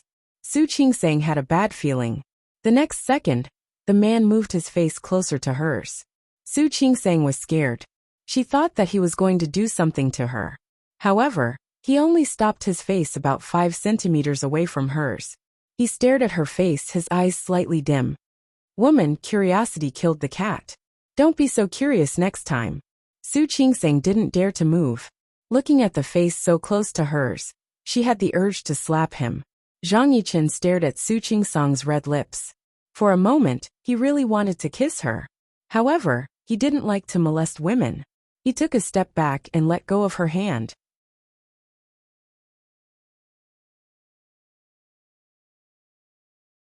Chapter 491. Under Su Qingsang's guarded gaze, Zhang Yichen slightly curled up the corners of his mouth. There was a hint of playfulness in his eyes. Then he took a big step back. But he didn't leave in a hurry. Su Qingsang also knew that she was no match for him. Her body was pressed against the wall, and her hair was a bit messy. Zhang Yichen subconsciously raised his hand, wanting to fix her hair. But when he saw the guarded look on her face, he subtly withdrew his hand. He gave Su Qingsang a deep look, then turned around and left. Su Qingsang kept looking at the man, afraid that he would come back to his senses and try to hurt her. But now she could see it. The man probably knew that she didn't hear anything, and he was just trying to scare her. Fortunately, the man didn't really do anything to her, or she would have died. The cell phone rang again. Su Qingsang's breath was still a bit unstable when she picked it up. Qing, what's wrong? It was Shi Mingwan on the other end of the line. I'm fine. Su Qing shook her head. After making sure that the man wouldn't come back, she turned around and walked out. You sound a bit out of breath. Are you really okay? No, I just ran into a dog and was scared. Shi Mingwan didn't ask further. She actually wanted to talk to Su Qing about something. But when the call was connected, she didn't know what to say. Oh, you rarely call me when I'm at work. What's wrong? What's wrong? Qing, thinking of Zhang Haoze. Shi Mingwan was a bit confused. Nothing, I might want to come to Rong City to hang out with you. I want to ask if you welcome me. Of course you're welcome. Su Qing couldn't be happier. Okay, I'll see if I'm free in the next few days. I'll arrange the time. Okay. Su Qing didn't think much of it. You're free to work anyway. Call me when you're coming, and I'll pick you up then. Okay. Shi Mingwan said a few more words, but didn't tell Su Qing what was on her mind. Never mind, she'd talk about it when they met. Throwing the phone aside, Shi Mingwan only felt that her mood didn't improve because of the phone call. Instead, she felt even more confused. What had gotten into her head yesterday? Why did she end up with Zhang Haoze? He clearly refused to admit that he was her dear brother. He clearly had a fiancé. Shi Mingwan, do you want to be a mistress? Since she couldn't think of anything, Shi Mingwan simply stopped thinking about it. The chances of encountering Zhang Haoze recently seemed to be a little high. That was not a good thing. She thought that she needed to go to Rong City to find Su Qing. First, she needed to avoid him, and second, she needed to calm down. Zhang Haoze's figure flashed across her mind. Shi Mingwan's heart wasn't just filled with the sweetness of those memories. There was even more bitterness. Her big brother would probably never come back. Su Qing looked at the Land Rover parked in front of her and blinked. He turned to look at the person in the driver's seat suspiciously. When she saw that it was Hu Jinniao, she reached out to open the car door. Didn't you drive this car this morning? Hu Jinniao wasn't a person who paid much attention to enjoyment. There were many cars in the garage, but she often saw him driving a Bentley or a Mercedes. There were also sports cars, but Hu Jinniao rarely drove them to the company. This Land Rover was obviously not Hu Jinniao's favorite type. Yes, uncle's. He went to work. I'll drive it back to the mansion for him. He'll come for dinner tonight, and I can drive the car back then. Uncle? Su Qing thought of the youngest son of the great-aunt, Hu Yangxiu, whom Hu Jinniao had mentioned when he introduced his family to her. You're not talking about that great-aunt's son, are you? Yes. He's back. He went to his company to look for him at noon, then left in a hurry after receiving a call. He left his car at his company. He asked him to drive it back to the old mansion for him. As he spoke, his eyes fell on Su Qing's hand. What is this? Su Qing was holding a birdcage in her hand, which was covered with a cloth. It was very quiet inside. Parrot. Hu Jinniao looked at her, then at the birdcage. Don't tell me that you're going to give this to Grandpa. Can't I? Su Qing looked at him with excitement. I walked in the department store all day today, but I didn't see anything to give to Grandpa. Later, I passed by the flower and bird market, and I thought it would be good to give him a parrot. This is the best one in the shop owner's shop. It can talk a lot. It's very smart. I've tried it and it can talk to people. You see, you're often away from home. Isn't it good to give it to Grandpa? Hu Jinniao suddenly laughed. He reached out and rubbed Su Qing's hair. His eyes were full of love as he looked at her. Honey, you're so cute. Su Qing's hair was messed up by him. She glared at him and said, just tell me if Grandpa will like it. Yes. He'll definitely like it. After Hu Jinniao said that, he laughed again. Su Qing had no idea why he was laughing. Hu Jinniao, stop laughing. If you don't think Grandpa will like it, I'll quit. This bird was not cheap. It cost her tens of thousands of yuan. Hu Jinniao stopped laughing. He reached out and put his arm around Su Qing's shoulder. He leaned over and kissed her on the lips. Honey, you're so cute. She didn't plan to have a child so early, so she bought a bird for old Master Hua? Hu Jinniao. Su Qing had a feeling that he was laughing at her. Stop joking. Just tell me, does Grandpa not like it? I said he will definitely like it. Hu Jinniao stopped laughing. He really couldn't tell that Su Qingsang was so talented. Holding back his laughter, he cleared his throat and said, "Honey, I suddenly realized that I'm really lucky." Su Qingsang looked at him suspiciously. She instinctively felt that he was being sarcastic. The car stopped at the Hua family's old house. Su Qingsang walked in with the birdcage. When she entered the door, she was a little nervous and couldn't help but look at Hua Jingyao again. Hua Jingyao put his arm around her shoulder and said, "Don't worry. Grandpa will definitely like it." Su Qingsang was quite happy when she bought the parrot. But after Hua Jingyao's joke, she began to feel nervous. Old Master Hua was sitting on the sofa, reading the newspaper with his reading glasses on. Seeing them coming, he waved at them. "Jingyao Qingsang, you're here." He saw the birdcage covered with a cloth in Su Qingsang's hand at a glance. "What is this, Grandpa?" Su Qingsang was still holding the birdcage, looking at Old Master Hua. Even if she felt that it was inappropriate, she had to give it to him. "Grandpa, I saw this parrot when I passed by the flower and bird market today." As Su Qingsang spoke, she took off the cloth on the birdcage. There was a red-beaked, green-feathered parrot inside, which looked very small and beautiful. "It can talk a lot. I think it's quite interesting. So I bought it. It's a gift for you. You can play with it if you're free." After Su Qingsang finished speaking, she found that Old Master Hua was looking at her with a strange expression. She was nervous again. She couldn't help but look at Hua Jingyao. Hua Jingyao's lips were pressed into a straight line. It was obvious that he was trying not to laugh. Su Qingsang glared at him and turned to look at Old Master Hua. "Grandpa, this bird can really talk a lot. And it's all auspicious words." She picked up the bird food that the shop owner gave her and put some in the cage. "Say something." The parrot was completely different from before in the shop. It turned its head and ignored Su Qingsang. Su Qingsang was depressed. She knocked on the bird cage. "Hello. Say something." The bird didn't even turn its head and didn't look at Su Qingsang at all. After she finished speaking, she remembered that the parrot had a name. But what was the bird's name again? "Jade, say something." Right. The bird's name was Jade. Su Qingsang thought for a while before she remembered. "Jade, hello. Say something." However, no matter how she teased it, the parrot still didn't speak. Hua Jingyao and Old Master Hua just watched Su Qingsang tease the parrot. Both grandfather and grandson had restrained smiles on their faces. It was really hard for them. "It can really talk." Su Qingsang turned to look at Hua Jingyao. The expression on her face was half embarrassed and half embarrassed. Hua Jingyao couldn't bear to see her like that. He put his hand on Su Qingsang's shoulder and said, "All right, Qingsang. If it can't talk, then it can't. It doesn't matter." How could it not matter? Su Qingsang was anxious.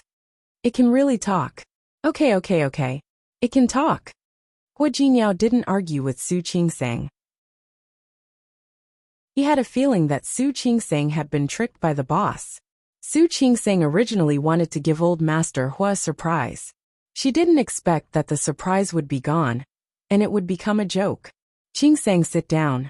Old Master Hua also held back his laughter, not wanting to embarrass Su Qingsang too much. "If it can't talk, then it can't. Let Uncle Chung take it down. Hang it on the eaves of the back garden." Su Qingsang looked at the arrogant parrot. She really didn't expect a bird to not give her face. Uncle Chung came in and saw the birdcage. For a moment, he didn't understand why there was a birdcage. "Uncle Chung, take this parrot to the back garden and find a place to hang it. Remember to feed it." Su Qingsang thought about the precautions that the boss said. Hua Jingyao saw that Su Qingsang was so careful and was a little jealous. "No need to feed it. It won't talk anyway. Such a stupid bird. Just starve it for a few days." How could it not starve for a few days to make his wife so embarrassed? Who knew that the parrot, which had been silent, finally spoke. "You're stupid. You're stupid." Hua Jingyao, Old Master Hua, and the others were all stunned by the sudden voice. Su Qingsang also didn't expect that the bird would speak like this. The parrot didn't seem to be convinced and kept shouting, "You're stupid. You're stupid." Su Qingsang didn't care that it was scolding her. She looked at Old Master Hua, as if she was asking for credit. "Grandpa, look. Look. It really can talk."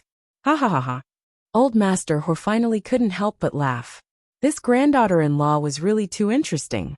Not only him, but Hu Jiniao also laughed. Su Qingseng blushed because of their laughter. She stood behind Hu Jiniao embarrassedly and didn't speak. What are you talking about? Why is it so lively? The sudden voice was a little familiar. Su Qingseng turned around and her eyes suddenly widened.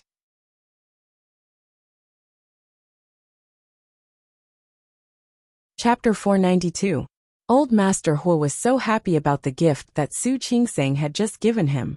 The smile on his face grew brighter when he saw who it was. Yichen is here? Come here. Uncle. Zhang Yichen walked up to Old Master Hu and said, Uncle, long time no see. You're still so energetic. I'm not as energetic as you. Old Master Hu looked Zhang Yichen up and down.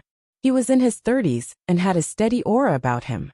The muscles and tall figure that he had trained in the army were clearly different from ordinary people. You. The last time your mother came, you didn't come with her. They have their business to attend to. I won't join in the fun with them. As Zhang Yichen spoke, he saw the parrot and the person standing beside it. His expression froze for a moment, and his eyes swept over Su Qingseng's face. Hu Jiniao was standing next to Su Qingseng when she came in. He was taller than Su Qingseng, so he blocked most of her body. When he stood in front of Hu Jiniao, he could see clearly. Jiniao, this is... He already had an answer in his heart, but he couldn't help but ask again. Uncle, this is your niece's wife. Su Qingseng. Qingseng, this is the uncle I told you about. He was Zhang Yichen, the youngest son of her great-aunt. Don't be fooled by his young age, he's already a senior colonel. Hello, uncle. The smile on Su Qingseng's face was a little stiff. She had never thought that she would run into Zhang Yichen again at the Hu mansion, right after meeting him in the afternoon. What was even more unexpected was that he was Hu Jiniao's uncle. Thinking of what he had done to her in the afternoon, which had almost been flirting with her, Su Qingseng suddenly felt a little uncomfortable. Hello. After the initial shock, Zhang Yichen quickly composed himself and reached out his hand to Su Qingseng, as if he were seeing her for the first time. Hello. Both Old Master Hu and Hu Jiniao were there, so Su Qingseng had to shake his hand. His palms were larger than Hu Jiniao's, and his palms seemed to be rough. Su Qingseng only held it for less than a second before quickly retracting her hand.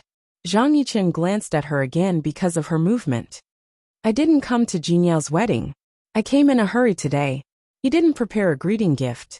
My apologies. Uncle is too polite. We're all family, so we don't mind these empty formalities. He was such a young man, but he had to call him uncle. In terms of seniority, he was superior to her. Su Qingseng felt a little uncomfortable thinking about what Hu Jiniao had done in the afternoon. But one thing was clear. The other party was a soldier, so he was probably on a mission in the afternoon that he couldn't let her know. Thinking of that, the unhappiness and fear in Su Qingseng's heart dissipated a lot. Yes. I'll make up for it next time. Zhang Yichen looked at Su Qingseng's eyes. From this angle, he could only see her slightly puckered lips.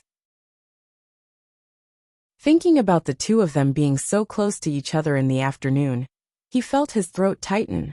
He looked at the parrot, and then at Old Master Hu.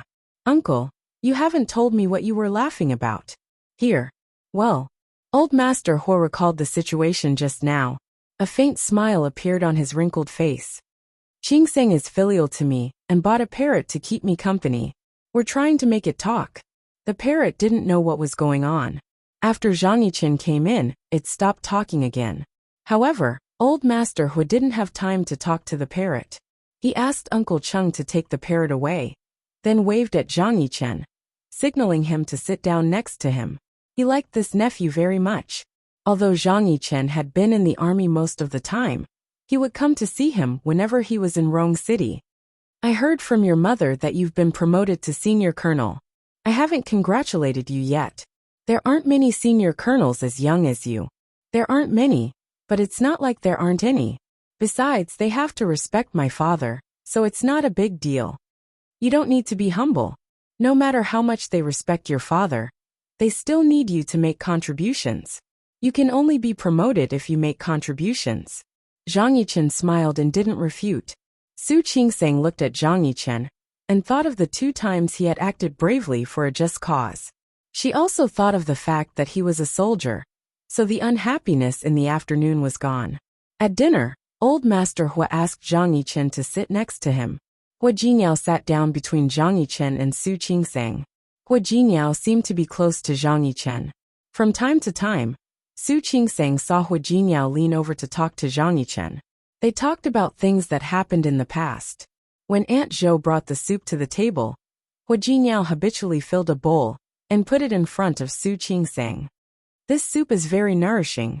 Aunt Zhou made it especially for you. You should drink more. Lu Tongjia and Hua Mingguang were already numb to the fact that the 2 of them would show off their affection whenever they were having dinner. Lu Tongjia's mouth twitched a little. Why was this soup specially made for Su Qingsang? Aunt Zhou had made it because she hadn't been in good spirits these days. Lu Tongjia moved her lips. She wanted to say something, but she chose to stay silent when she saw Zhang Yichen. Hua Mingguang didn't say anything either. After all, they were both tired of seeing this scene. Zhang Yichen was the only one who had never seen it before. He sat next to Hua Jingyao and watched him fill Su Qingsang's bowl with soup and put food in her bowl. This was the Hua Jingyao he had never seen before. And this was the Su Qingsang he had never seen before. He remembered the cunning look on Su Qingsang's face when she faced the blackmailer's family in the hospital. He remembered the mischievous tone she used to ask him if he was being blackmailed again when he sent the family to the hospital. And this afternoon, she was clearly scared but tried to stay calm. She looked at him with a guarded expression. His heart beat faster uncontrollably. He lowered his head and focused on the food in front of him. He clearly knew that she was his niece-in-law, but in those few short meetings, he could not get her image out of his mind. Yichen, how long can you stay in Rong City this time? Old Master Hua's voice brought Zhang Yichen back to his senses. 3 days. Then stay at home. Old Master Hua had spoken. Zhang Yichen wanted to refuse, but he saw Su Qingsang put food in Hua Jinyao's bowl with her chopsticks. Surprisingly, he didn't object. Old Master Hua was very happy. He asked Uncle Cheng to clean up the room. Su Qingsang took a shower and found that Hua Jinyao hadn't returned to his room. She called Hua Jinyao and found that he didn't answer. She looked at the time, put on her coat, and went downstairs. After asking Uncle Cheng, Su Qingsang finally found Hua Jinyao in the Hua family's gym. When Su Qingsang walked to the door, she heard sounds coming from inside. The Hua family's gym was very large. Half of it was filled with all kinds of fitness equipment. The other half was covered with thick mats. It looked like it was for yoga. Su Qingsang pushed the door open and saw Hua Jinyao and Zhang Yichen fighting in the open space that she thought was for yoga. It could be seen that the 2 of them were just exchanging pointers and not really fighting. Zhang Yichen was good at martial arts, and so was Hua Jinyao. The 2 of them fought back and forth for quite a while. However, Zhang Yichen suddenly started to attack Hua Jinyao with his halberd. He changed his style, and Hua Jinyao changed his style. Su Qingsang didn't know how to fight, but she could see that Zhang Yichen was better than Hua Jinyao.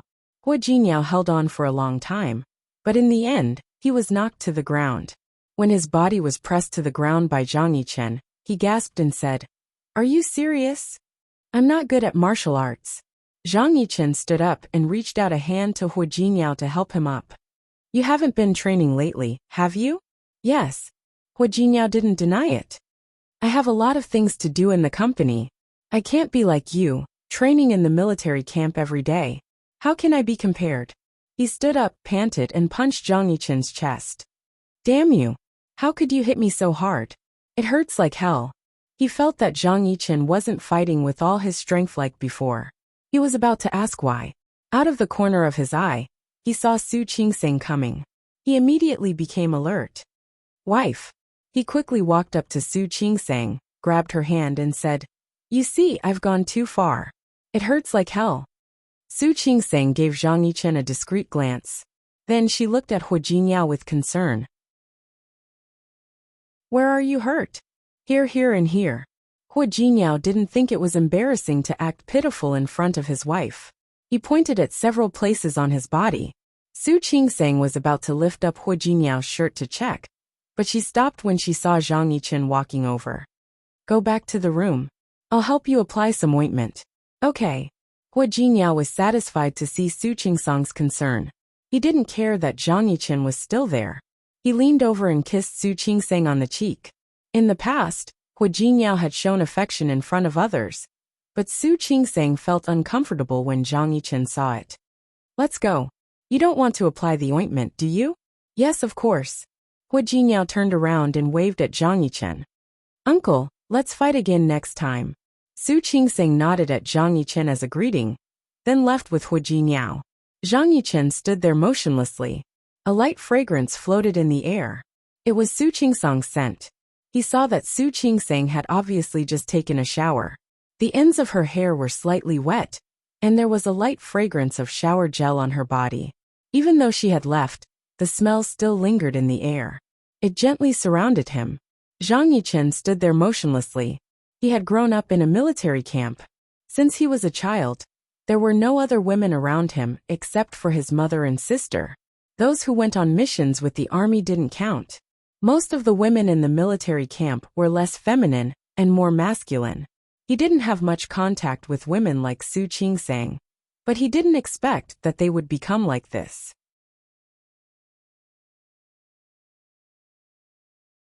Chapter 493. When Su Qingsang went upstairs, she found that Hua Jinyao's body was bruised. His abdominal muscles were very strong, but the skin under his clothes was extremely fair. Looking at it this way, the place where he was hit looked particularly frightening. Why is it so bruised? Looking at the more than one bruise, Su Qingsang looked distressed and dissatisfied. Uncle, aren't you being too reckless? He's a soldier, so his stamina must be better. How could he be so cruel? He knew that Hua Jinyao couldn't beat him, but he didn't go easy on him. It was too much. Honey, I'm fine. Hua Jinyao liked to see Su Qingsang worried about him. He didn't take much advantage of me. I'm telling you, he must be injured too. No matter how injured he is, he's not as bad as you. Su Qingsang looked at the two bruises on Hua Jinyao's stomach. She felt distressed. Go take a shower. I'll get the medicine. I'm fine. Hua Jinyao didn't care at all. It's just a minor injury. It'll disappear tomorrow. No. Su Qingsang felt the pain just by looking at it. Go take a shower. I'll ask Uncle Chung to get the medicine. Hua Jinyao couldn't argue with Su Qingsang, so he went to take a shower.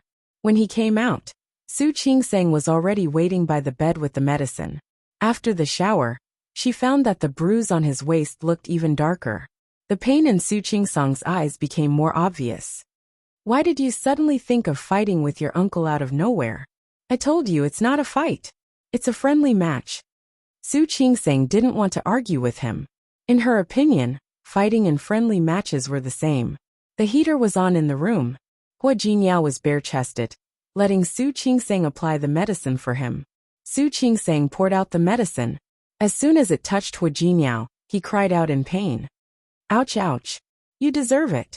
Su Qingsang glared at him, but her hands were much lighter. I'll let you continue the friendly matches next time. You don't know. Yichen and I have always been like this. In front of old Master Hua and the elders, Hua Jinyao called Zhang Yichen uncle. They had a good relationship in private, so Hua Jinyao always called Zhang Yichen by his name. Hua Jinyao winked and asked Su Qingsang to apply the medicine. Su Qingsang rolled her eyes at him. I'm serious. Hua Jinyao thought of the time when he joined the army. Do you know? I had been in my great aunt's army with my uncle at the time. In terms of skill, I admit that I am inferior to him. For someone like Zhang Yichen, who trained every day, to rise from a common soldier to a senior colonel in just over a decade, that wasn't something an ordinary person could do. If he performs another meritorious deed, he'll be promoted again. So, honey, it's not that I can't beat him. It's because he's too powerful. The fate between people was also strange. Old Master Hua was not the only one who liked Zhang Yichen. His relationship with Hua Yifan and Wei Sihai was even better than with Hua Yifan and Wei Sihai. Yes. Su Qingsang couldn't help but increase the strength of her hand when she saw that he was still joking when he was injured. Seeing Hua Jinyao's facial features scrunched together, she seemed to be satisfied. I know you can do it. You don't have to explain. It wasn't like she hadn't seen videos of soldiers training in the army. Hua Jinyao, who stayed in the office every day, couldn't compare with someone who came from that kind of place. Honey, Hua Jinyao was afraid that Su Qingseng wouldn't believe him. I'm serious. Zhang Yichen is so powerful because he comes from a different family. If I were in the army, I'd be better than him. I wouldn't be beaten by him. Do you believe me? Yes, yes, yes. I'll believe whatever you say. It was obvious that she didn't believe him. How could Hua Jinyao let his wife think of him like that? After he finished applying the ointment, he put the ointment on her hand aside. He turned over and pressed Su Qingseng on the bed. You don't believe that I'm better than him? Hua Jinyao narrowed his star-like eyes full of danger. Stop it. I haven't washed my hands yet. He didn't mind the ointment on her hand. What are you washing? Just apply it on me later. Su Qingseng almost laughed at Hua Jinyao's words, but soon she couldn't laugh anymore. In the morning, Su Qingseng was a little listless. She wouldn't have gotten up if she hadn't had to work today. Hua Jinyao went to exercise early in the morning. Su Qingseng hurriedly put on her clothes and went downstairs. She was in a hurry if she didn't want to be late. When she walked to the corner of the stairs, Su Qingseng yawned. She didn't pay attention to her feet and accidentally stepped on something. She was startled. When she came back to her senses, she immediately tried to grab the handrail next to her. However, there was still some distance between her and the handrail. She was about to fall, but a pair of big hands caught her waist in time. They took her away from the edge of the stairs and put her in a bigger space around the corner. Su Qingseng steadied herself. She patted her chest with lingering fear. When she saw the muscular chest in front of her, she suddenly realized what was going on. Hua Jinyao was working out in the gym downstairs. Who was holding her now? Looking at Zhang Yichen's thick eyebrows and big eyes, she said uncomfortably, "Thank you. I'm standing." Zhang Yichen looked at Su Qingseng and slowly pulled his hand back. He was as tall as Hua Jinyao. Looking at Su Qingseng's pale face, he felt that he had pulled his hand back too quickly. Watch where you're going. Su Qingseng pressed her lips together. She was a little uncomfortable with Zhang Yichen's lecture. She had never made a mistake like this. What happened today was just an accident. She took a step back and wanted to continue walking downstairs. Zhang Yichen pulled her again. Be careful. The stairs were behind her. Did she want to fall again? Thank you. Su Qingseng lowered her head and thanked him. She took a step to the side to make sure that she was safe, and also to get rid of his hand. Zhang Yichen's hand was still on her waist. Now he let go of it. He subconsciously tightened his grip. His eyes never left Su Qingseng's face. Be careful. I know. Thank you. Su Qingseng didn't say anything to him. She turned around and went downstairs. This time, she lowered her head and stared at the stairs. Zhang Yichen also wanted to go downstairs, so he followed Su Qingseng. Su Qingseng wanted to walk faster, but she felt that it would be too deliberate. She might as well walk like this. She was so focused on the stairs that she didn't notice that Zhang Yichen was very tall, and that he was walking behind her. Because of this, he could easily see the marks on her neck from his angle. Even though he wasn't experienced, he could tell that it was a hickey. The marks on the back of her neck could only have been left by Hua Jinyao. Zhang Yichen's eyes darkened again because of this annoying thing. At the end of the stairs on the second floor, Lu Tongjia watched the scene. She clenched her fists so hard that they turned white. Zhang Yichen would stay in Rong City for 3 days. Therefore, he would stay at the Hua Mansion for those 3 days. Because of this, Hua Jinyao drove to pick Su Qingseng up every day and drove her for more than an hour back to the Hua Mansion. The third day happened to be a Saturday. Su Qingseng didn't have to go to work. She woke up early in the morning and practiced Tai Chi with Old Master Hua. After practicing for a while, she had become good at it. However, she didn't use much strength. Old Master Hua kept saying that she ate too little. She needed to eat more. Grandpa, I'm a girl. Please don't say that I don't eat enough. Compared to other people, I eat a lot. You're still too thin. You need to be fatter. Old Master Hua was a little unhappy before, but after hearing his grandson's explanation, he didn't care about his anger anymore. He knew that Hua Jinyao didn't get along with his mother. Hua Jinyao didn't want to have children. However, Lu Tongjie blamed Su Qingseng for it. Old Master Hua was old. All he wanted was to keep the family together. He didn't want to worry about these small things anymore. Before Su Qingseng could say anything, she heard Grandpa from the eaves in the distance. It was the parrot from before. It didn't want to talk when it first arrived. In the past 2 days, no one had talked to it, so it kept talking. Old Master Hua laughed again. What a noisy bird. He didn't expect Su Qingseng to give him a parrot. That was really a little noisy. Su Qingseng was worried that she had been fooled, and that the bird didn't know how to talk. It seemed that she had been thinking too much. Uncle. The sudden voice made the smile on Su Qingseng's face fade a little. She turned around, saw Zhang Yichen and nodded slightly. Uncle. When she saw Hua Jinyao, she immediately smiled again. She took a step forward and hooked her arm around his. Finished working out? Yes. Hua Jinyao nodded.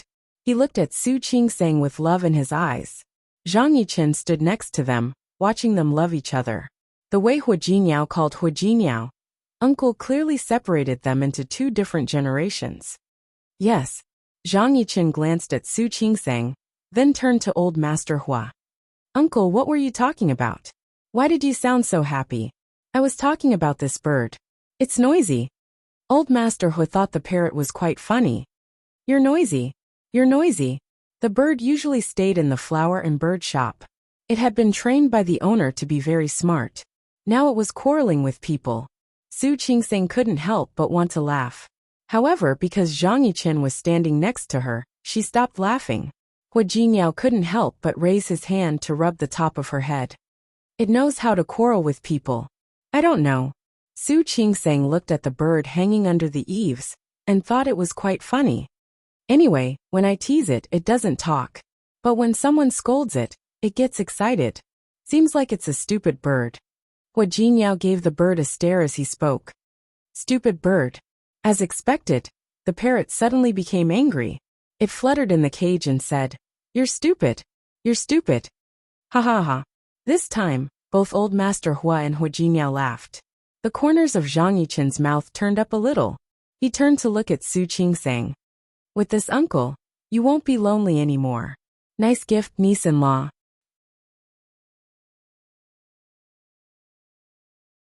Chapter 494. Ignoring Zhang Yichen. Su Qingseng only had eyes for Hua Jinyao. Jinyao, let's go eat. I'm hungry. Okay. Hua Jinyao greeted Old Master Hua and Zhang Yichen, then put his arm around Su Qingseng's waist, and walked to the dining room. Zhang Yichen turned around to help Old Master Hua.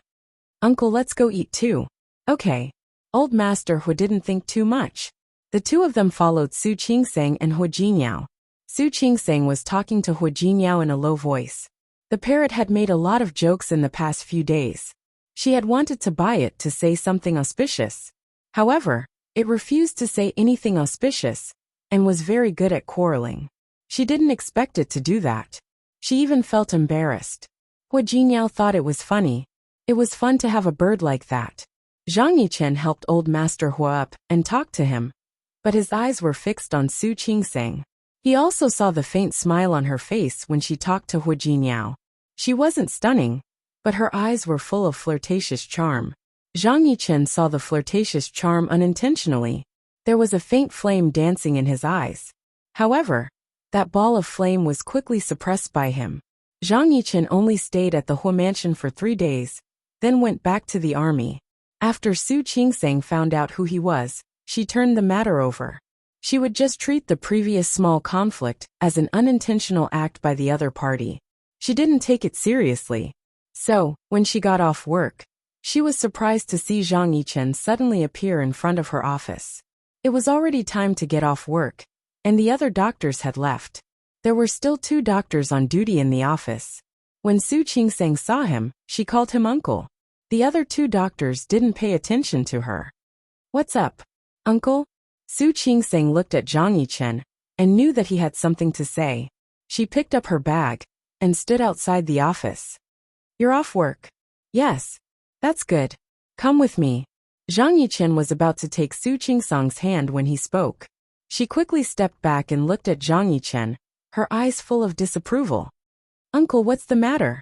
Zhang Yichen looked around, thought for a moment, then added, "Can you come with me now? Can I ask for your help? Tell me what's the matter first." Zhang Yichen's voice was soft, but he sounded anxious. "It's urgent. I need a doctor. Now, right now." Su Qingsang looked at him from head to toe. Only then did she notice that there seemed to be some inconspicuous bloodstains on his black coat. Those bloodstains were very familiar to her. Her expression suddenly became serious. "Do you need tools?" "Yes." Zhang Yichen nodded. "Can you hurry up? Wait for me." She went to the pharmacy, bought some medicine and bandages, and returned to her office to get a full set of scalpels. She moved quickly, spending less than 10 minutes. She followed Zhang Yichen out of the hospital and got into Zhang Yichen's car. After she got in the car, he quickly stepped on the accelerator and sped away. Su Qingsang wasn't used to the speed, but she didn't say anything.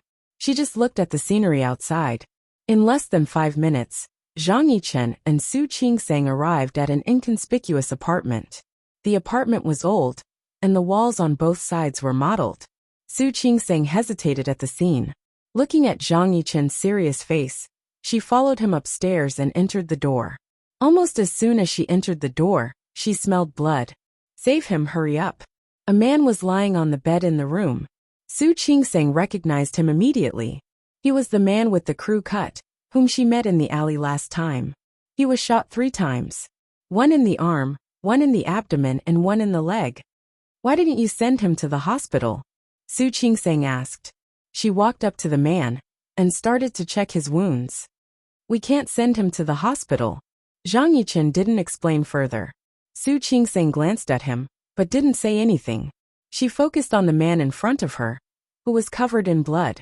The wounds on the arm and leg didn't look serious, but the one in the abdomen looked the most serious. The man was lucky. He had lost so much blood and been shot 3 times, but he was still alive.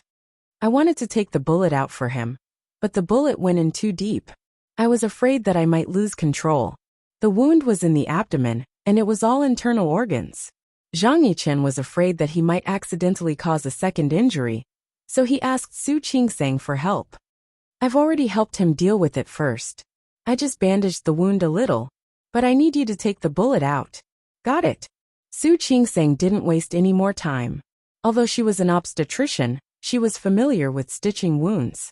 She took off her coat and put it outside, then put all the tools she brought with her on the side of the bed.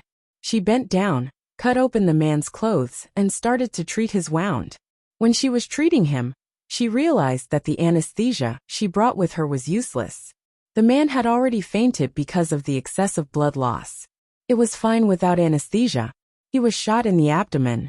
Fortunately, his internal organs weren't injured. Otherwise, Su Qingsang wouldn't have dared to treat him like this. The bullet barely grazed the man's stomach, almost causing it to perforate. Su Qingsang couldn't help but feel that the man was lucky. She had no time to care about anything else. She quickly took the bullet out of the man's leg, then the bullet in his arm. She took one and stitched the other. She didn't dare to delay. She was afraid that the man would die of blood loss because of her hesitation. Su Qingsang had been a doctor for so many years, and she had stitched the stomach of pregnant women the most. It was her first time stitching a man's stomach. Although it was fresh, she didn't dare to relax at all. Nearly 2 hours later, Su Qingsang finally finished treating all the wounds on the man's arm. After tying the bandage on the man's arm, Su Qingsang felt that her leg was a little numb when she stood up. It was such a cold day, and there was no heater in the room. Her back was covered with a thin layer of sweat. When she stood up, she saw Zhang Yichen, who had been waiting at the door. Su Qingsang's voice was very soft. "It's done for now." "For now?" Zhang Yichen glanced at his comrade on the bed, whose face was still pale. "What do you mean? He lost so much blood. Normally he needs a blood transfusion. But you refused to send him to the hospital. Although I treated him in time, it was still very dangerous tonight. We need to watch him and make sure that he will wake up tomorrow morning. Then he will be fine." To be honest, the man had been shot 3 times and lost so much blood, but he was still alive. His vitality was quite strong. Thank you. Zhang Yichen understood. What happened next had nothing to do with Su Qingsang. He looked at the man and said, I will take care of him. Su Qingsang nodded. She moved her limbs, and when she met Zhang Yichen's eyes, she put her hands down uncomfortably. Then if there's nothing else, I'll leave now. I'll drive you. No need. Su Qingsang glanced at the man on the bed. You should take care of him. I'll just take a taxi back myself. After all, the man was seriously injured, and there was no blood transfusion. Su Qingsang wasn't 100% sure that he would be fine. Oh, he lost too much blood. He might have a fever in the middle of the night. Remember, don't let him have a fever. If you really can't control it, wipe his body with alcohol. She had brought alcohol with her to disinfect the wound, so there was still a lot left. She could give it to Zhang Yichen. Okay. I got it. Thank you. Zhang Yichen thanked her with sincerity. He looked completely different from when he teased her in the alley. Su Qingsang felt a little uncomfortable. She walked out of the room, picked up her bag and left. If there's nothing else, I'm leaving. Don't you need to deal with it? Zhang Yichen glanced at her. She had been treating the man's wound, so her clothes were stained with blood. It wasn't a good idea to run out like this. It's okay. I have a coat. Su Qingsang put on her coat as she spoke. In this way he really couldn't tell. Zhang Yichen didn't say anything. When Su Qingsang's hand touched the doorknob, he called her back again. Su Qingsang. Yes. Don't tell anyone about what happened today. Don't worry. I'm not that talkative. No, I'm also talking about Jinyao. Don't tell him. Su Qingsang turned to look at Zhang Yichen. When she saw the seriousness in his eyes, she nodded. And thank you. You're welcome. Although Su Qingsang didn't know what they were doing, she could guess a little. Since they wanted to keep it a secret, she wouldn't tell anyone. After leaving the apartment, Su Qingsang stood at the door and looked around. She took a turn, and then left the alley. When Su Qingsang got home, Jinyao was already there. He had obviously just taken a shower, and the ends of his hair were still wet. He was sitting on the bed reading a book. When he saw Su Qingsang come in, he put the book aside. His eyes fell on the bags in Su Qingsang's hands. You went shopping? Yes. Su Qingsang nodded and put down the bags. Did you call me? I was shopping and didn't hear you. I just saw you in the elevator. Have you eaten? Jinyao got off the bed and walked to Su Qingsang. He noticed that she had changed her clothes. She wasn't wearing the clothes she had worn this morning. I've eaten. As Su Qingsang spoke, she picked up the bag by her feet and took out a Versace casual suit. It was dark striped and made of sapphire blue material. She compared it to Jinyao and said, "Try it on."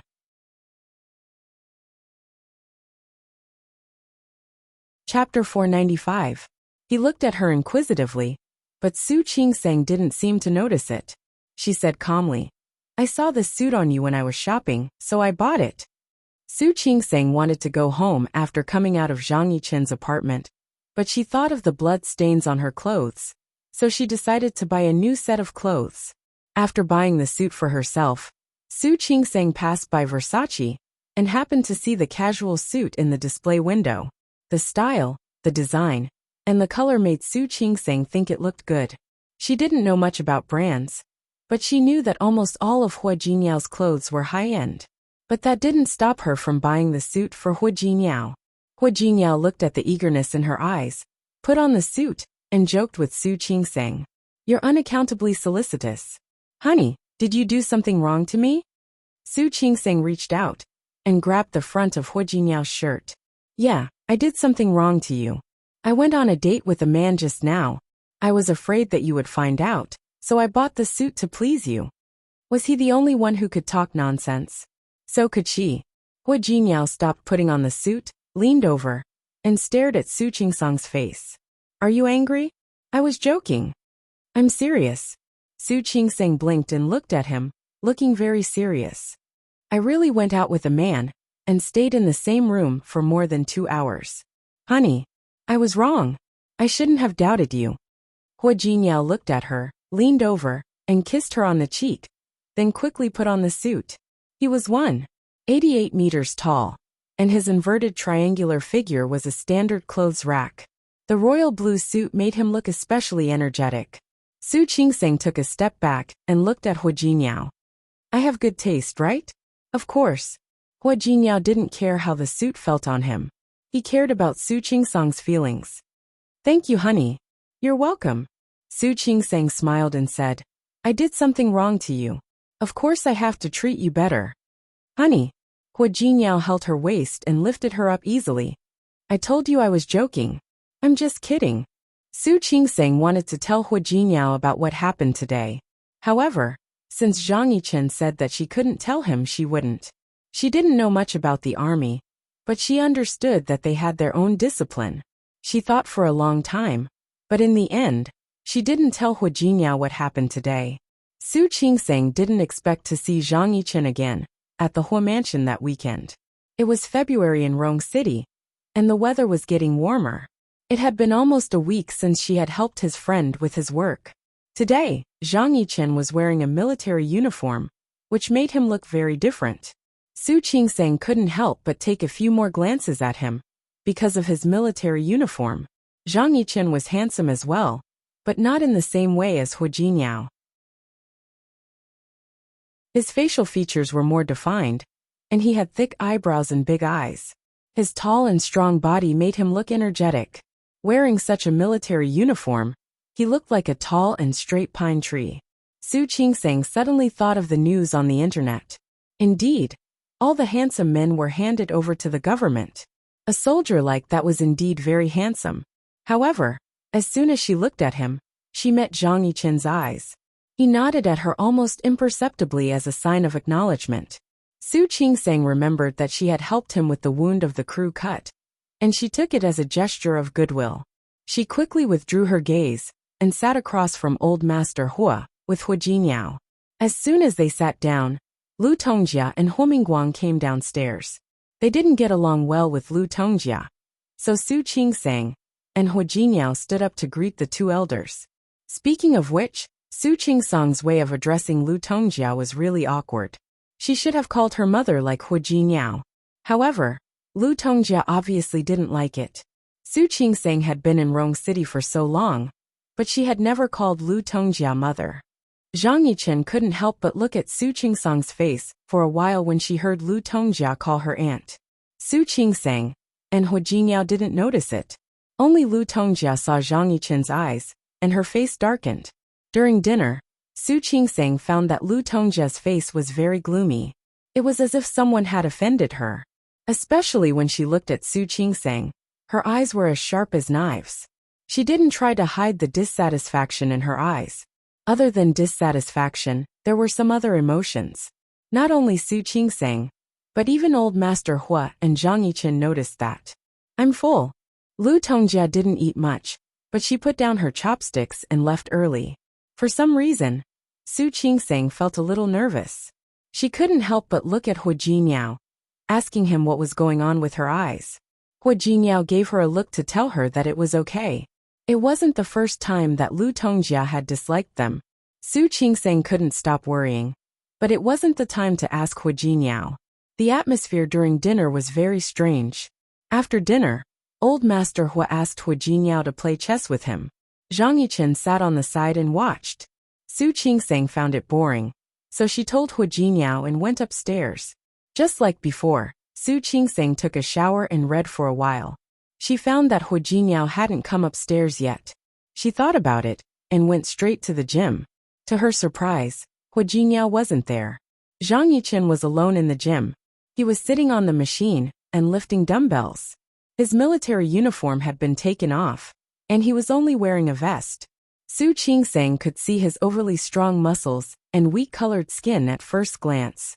It was indecent. Su Qingseng was about to leave, but Zhang Yichen had already seen her.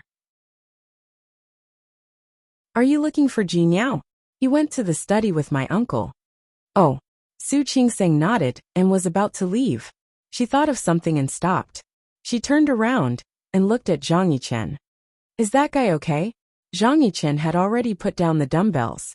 He stood up and walked towards Su Qingseng. He's fine. Zhang Yichen walked up to Su Qingseng.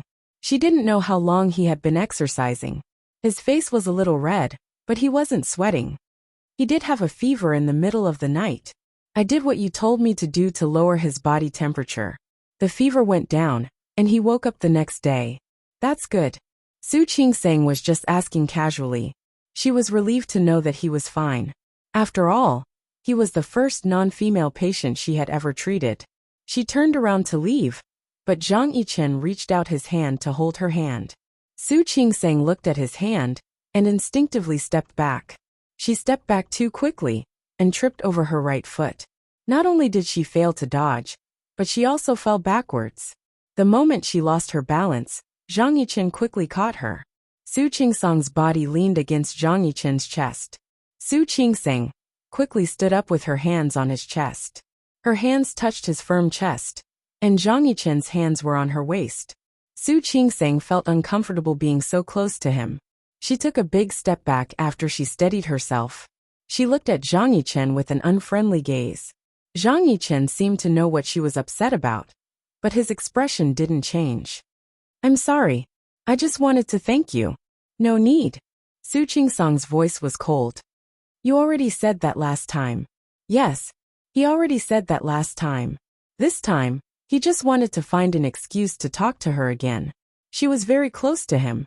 The familiar aroma from last time rushed into his nose again. It was her aroma. He moved his toes slightly. He almost wanted to step forward and hold her like he did just now. However, Su Qingsang obviously didn't like him. She didn't even say a word to him. She turned around and left. Her footsteps were a little hurried, and she walked a little fast. Zhang Yichen's eyes followed her back until she disappeared around the corner. He couldn't see her anymore.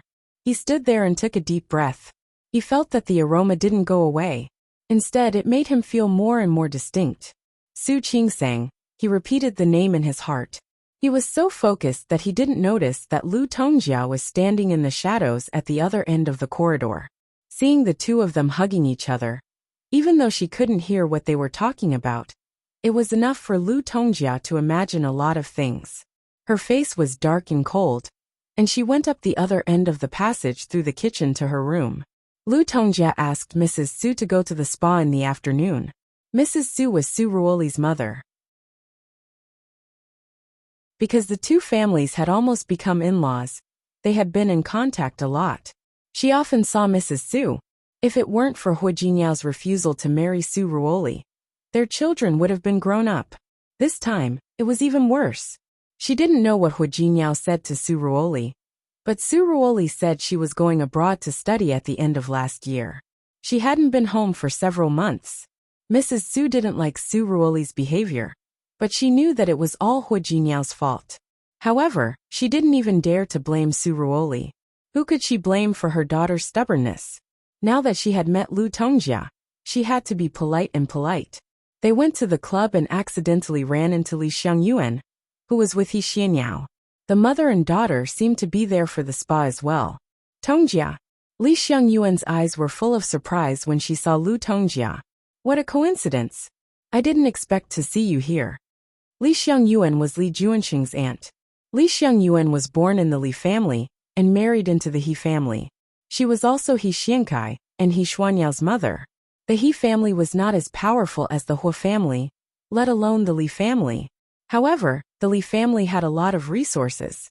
When Li Xiangyuan married into the He family, it was considered a low marriage. She and Lu Tongjia had known each other since they were young and had a good relationship.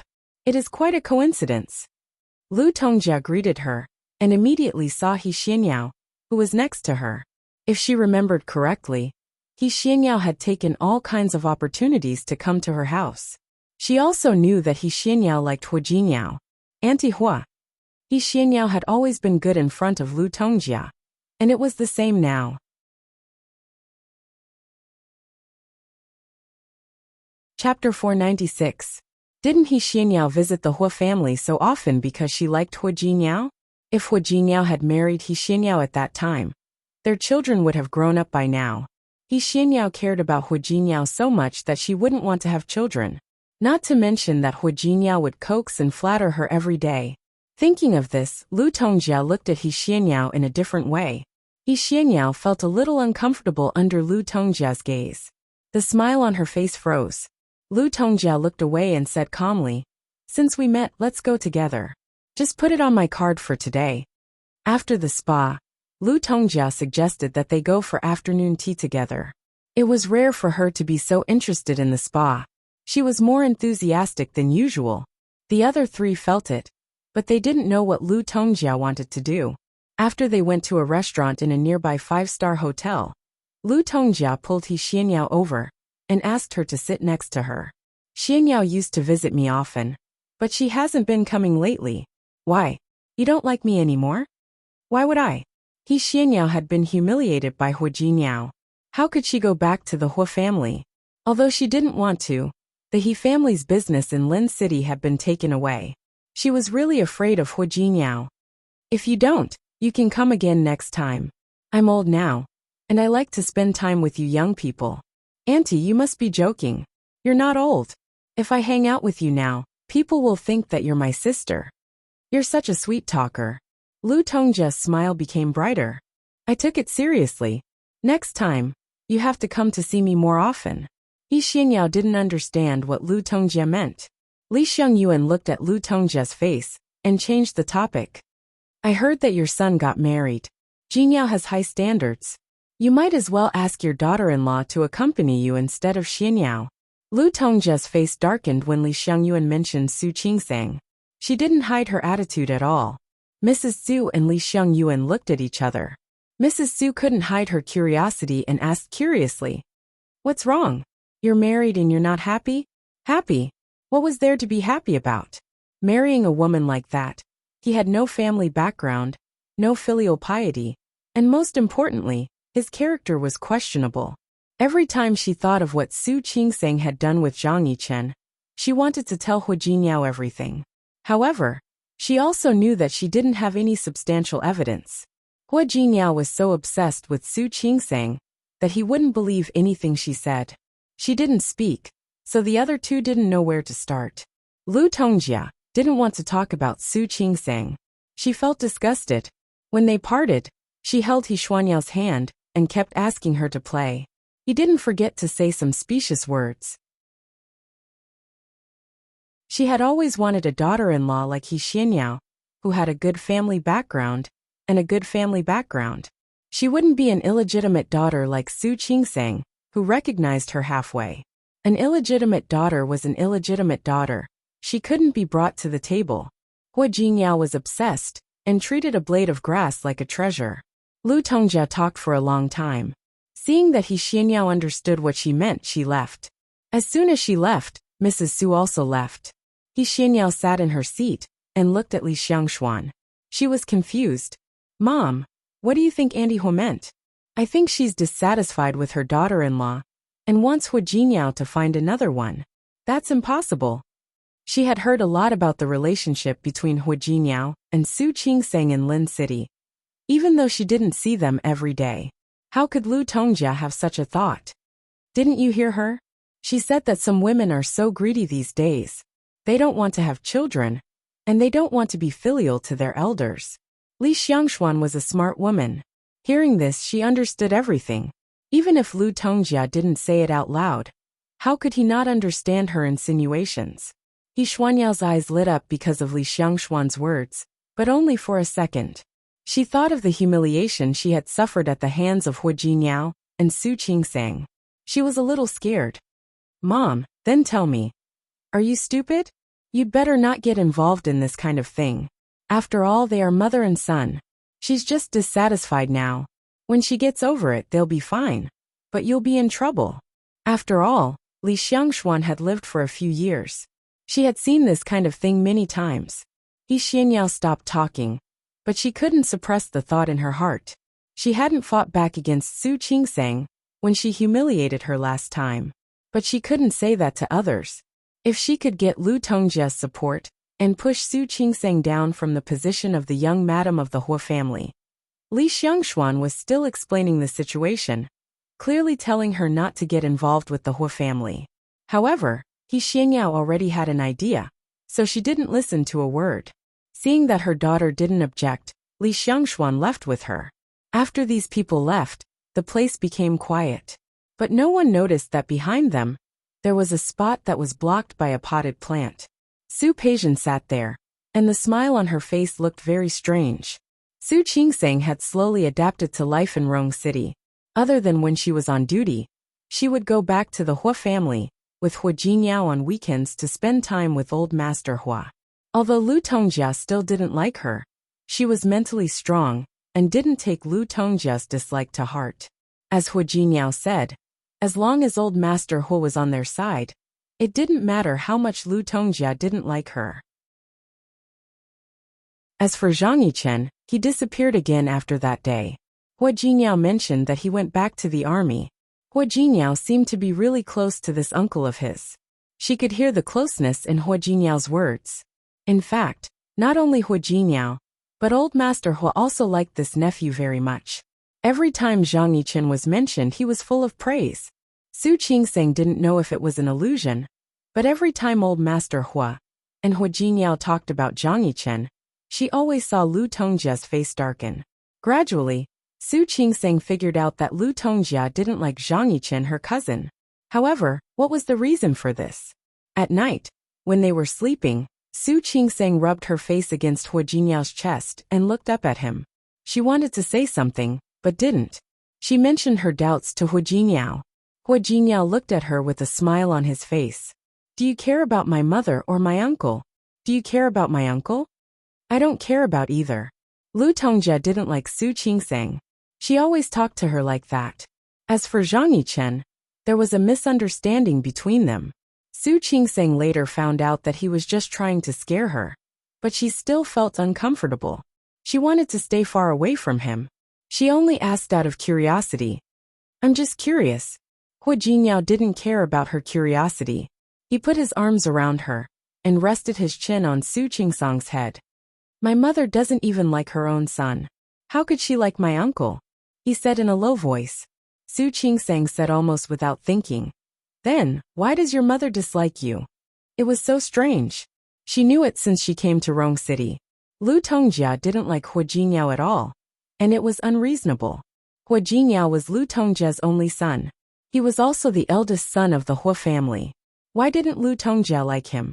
Even though Su Qinghui loved Su Peijian, he didn't dislike Su Yusen. Even though she was an illegitimate daughter at that time, Su Qinghui just ignored her. He wouldn't treat her the way Lu Tongjia did. Su Qingsang didn't hear a reply. She instinctively wanted to look up, but Hua Jingyao pressed the back of her head tightly, not letting her look at him. Hua Jingyao. She wanted to see him clearly, but Hua Jingyao was very strong. He pressed her with one hand and turned off the light with the other. Go to sleep.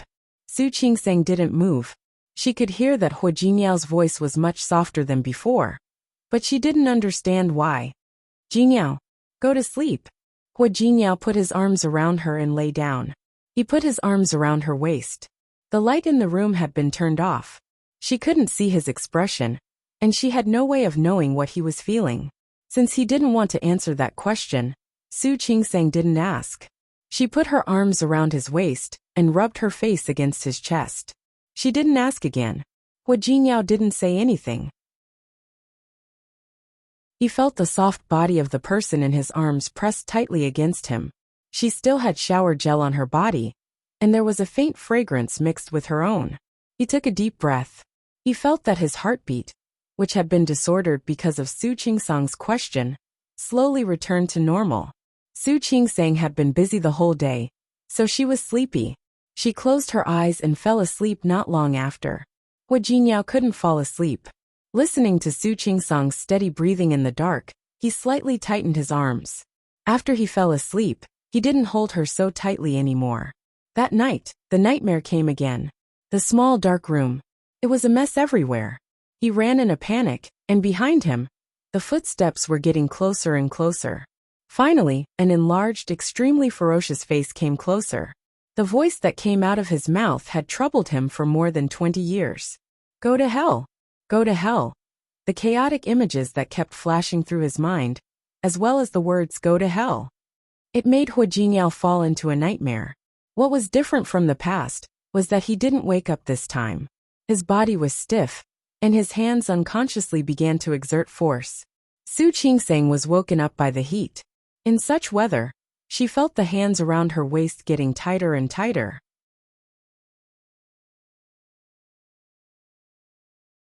Chapter 497. Before she was fully awake, Su Qingsang heard some heavy breathing in the room. She raised her head. She couldn't see Hu Jinyao's expression clearly in the dark, but she could feel that his breathing was heavy. Su Qingsang raised her hand to turn on the bedside lamp, and found that Hu Jinyao was sweating. She had never seen Hu Jinyao like this. Jinyao? Hu Jinyao? There was no response. Hu Jinyao's brows were tightly knitted, and his face was abnormally red. More and more sweat appeared on his forehead. Su Qingsang could tell that Hu Jinyao was in a terrible nightmare at the moment. Su Qingsang reached out to pat his face. Hu Jinyao seemed to pause for a moment, but soon he frowned again. Hu Jinyao? Su Qingsang called again, but found that Hu Jinyao showed no signs of waking up. She leaned over, held his face with both hands and kissed his lips hard. At first, Hu Jinyao's body was very stiff, but slowly he relaxed. Later his forehead stopped sweating, and then he woke up. When he opened his eyes and saw what Su Qingsang was doing to him, Hu Jinyao was stunned for a moment. You're awake? It was the first time Su Qingsang saw Hu Jinyao like this, and she was really scared. Are you okay? Hu Jinyao blinked and thought of the nightmare. He reached out and held Su Qingsang in his arms. Did I scare you? No. Su Qingsang was worried about him. She propped herself up and looked at his face. His forehead was still sweating. She reached out and took a tissue from the bedside table to wipe his sweat. Hu Jinyao let her do whatever she wanted and looked at her beautiful face, which was right in front of him. He suddenly flipped over and pressed her under his body. He lowered his head and kissed her lips heavily. It was different from the gentleness she had when she kissed him just now. His kiss was fierce, domineering, and lingering. Ever since the two of them got together, Su Qingsang hadn't seen Hu Jinyao so fierce for a long time. She closed her eyes and let him do whatever he wanted. She felt that he was filling her and becoming one with her. He was crazier than ever before. She responded by wrapping her arms around his waist so that he could indulge more. When it was all over, both of them were sweating. However, Su Qingsang was not in a hurry to take a shower. He was still on top of her, and her hand was still on his back. Are you all right? Su Qingsang sounded a little nervous. Hu Jinyao remained silent. He buried his face into Su Qingsang's neck. She felt his breath brushing against the skin of her neck. It was a little itchy and a little hot. He did not say anything, and she did not rush him. Subconsciously, she gently stroked his sweaty back. Again and again, she gently patted his back as if she was coaxing a child. Hu Jinyao closed his eyes and took a deep breath. I'm fine. What could have happened to him? It was all in the past. He was no longer that child. He had grown up. Su Qingsang's lips moved. She wanted to ask him what had happened. She wanted to ask him what he was dreaming about. But in the end, she didn't ask anything. She gently patted his back until she was tired and fell into a deep sleep. Hu Jinyao propped himself up after she fell asleep and looked at her little face, which was flushed because of the entanglement just now. He lowered his head and gently kissed her on the forehead. He carefully turned over and held her in his arms. He found a relatively more comfortable position so that she could sleep better. He stopped thinking about the nightmare and the hideous face in the dream. Hu Jinyao did not have any more dreams. Su Qingsang observed him for a few more nights after that day, but she did not see Hu Jinyao have any more nightmares. Of course, it was also possible that he had a nightmare, but she did not notice it. After all, she slept very well most of the time. If she slept too deeply, even if he had a nightmare, she might not know. But after that day, Su Qingsang did not ask Hu Jinyao about the dream that night. After returning to the apartment in the city, Hu Jinyao became even busier. During this period of time, he had several times more social engagements than before.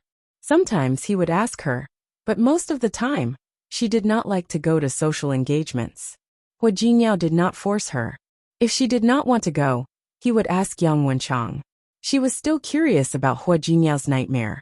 She had a feeling that Hu Jinyao's nightmare had something to do with Lu Tongjia. Why did Lu Tongjia not like Hu Jiniao? Why did Hu Jiniao have a nightmare? She believed that the two things were related. Hua Mingguang and Hu Jiniao must know, but they would not say it. Su Qingseng thought of one person, Old Master Hua.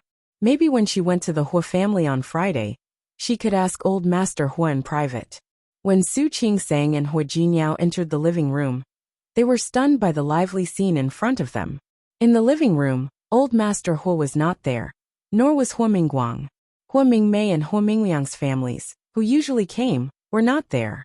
Other than Lu Tongjia, Li Wanyu, and He Xianyao were sitting on the sofa. He Xianyao was very smart. She knew that Hu Jiniao did not like her, and she had been ignored by him several times. However, Lu Tongjia's words moved her, so she couldn't help but want to try. But she was afraid that she would be humiliated by Hu Jiniao like before. So she called Li Wanyu. Li Wanyu was Li Juansheng's younger sister and her cousin. They had a good relationship. Most importantly, Hu Jiniao was very close to Li Junsheng. Hu Jiniao would not respect her, but he would respect Li Junsheng. But that was only He Xuanyao's opinion. Hu Jiniao would respect Li Junsheng, but only if Li Wanyu did not cause trouble. Brother Jiniao. Li Wanyu stood up when she saw Hu Jiniao. She had no other feelings for Hu Jiniao. She just saw him as a big brother. Knowing that he was married, but the person he married was neither Su Ruoli nor He Xianyao, made her feel a little uncomfortable. In her opinion, only the noble ladies in Rong City were worthy of Hu Jiniao. As for Su Qingseng, who appeared out of nowhere, who knew what kind of person she was? She had snatched Hu Jiniao away so easily, especially He Xianyao, who had been visiting the Hua family so frequently. Everyone knew that Lu Tongjia liked her and wanted her to be her daughter-in-law. But now they were robbed by an outsider. She had become a joke in Rong City. So when she heard He Xianyao say that Lu Tongjia only wanted her to accompany Hu Jiniao, she came without thinking. Last time, Hu Jiniao embarrassed them in front of Su Qingseng. Now they had a chance to see Su Qingseng embarrass herself. They were all looking forward to it. Thinking of this, when Li Wanyu looked at Su Qingseng again, there was a faint emotion in her eyes. She probably didn't know that Lu Tongjia disliked her so much. Did she really think that she could be the young madam of the Hua family by marrying Hu Jiniao?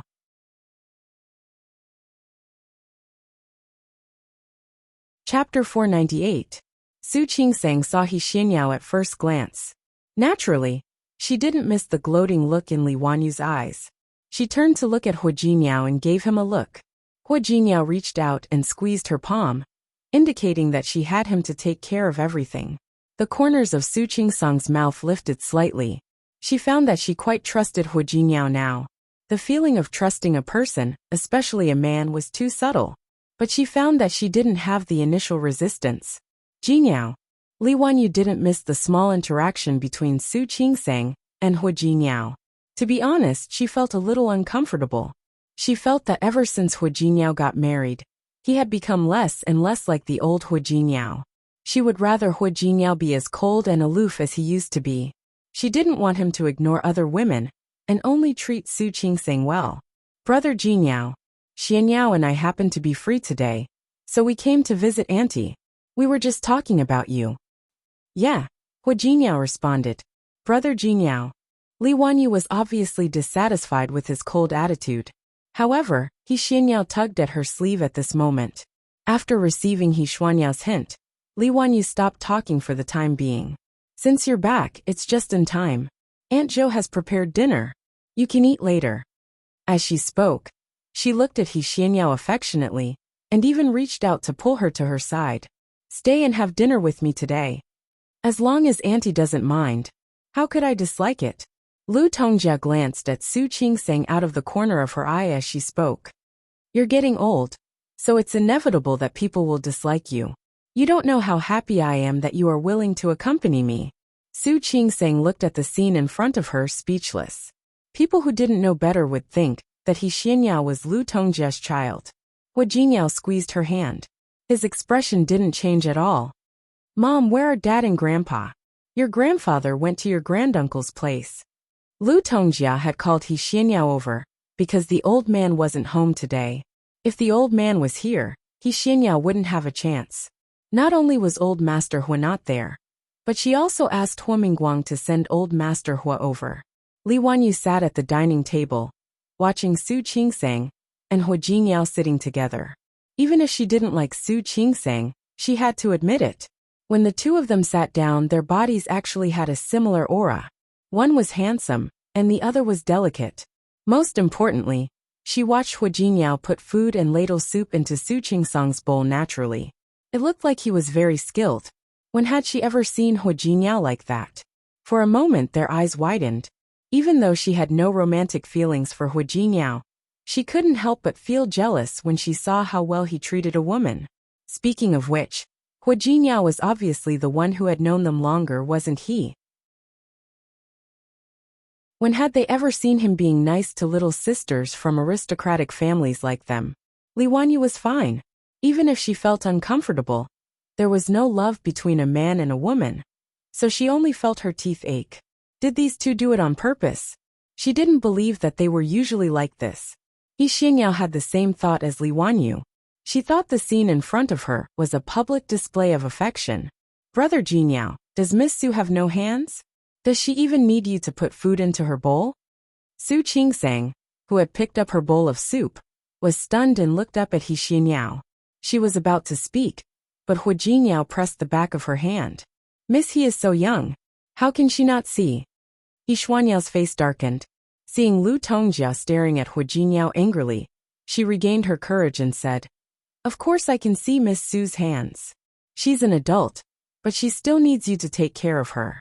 Thinking about it, Brother Jinyao, you must be working hard. It's not hard at all. Hua Jinyao looked calm. Instead of restraining himself, he put more food into Su Qingsang's bowl with his chopsticks. I like to take care of her. Do you have a problem with that? He Xuanyao's face was pale. She felt like she was sitting on pins and needles. Enough.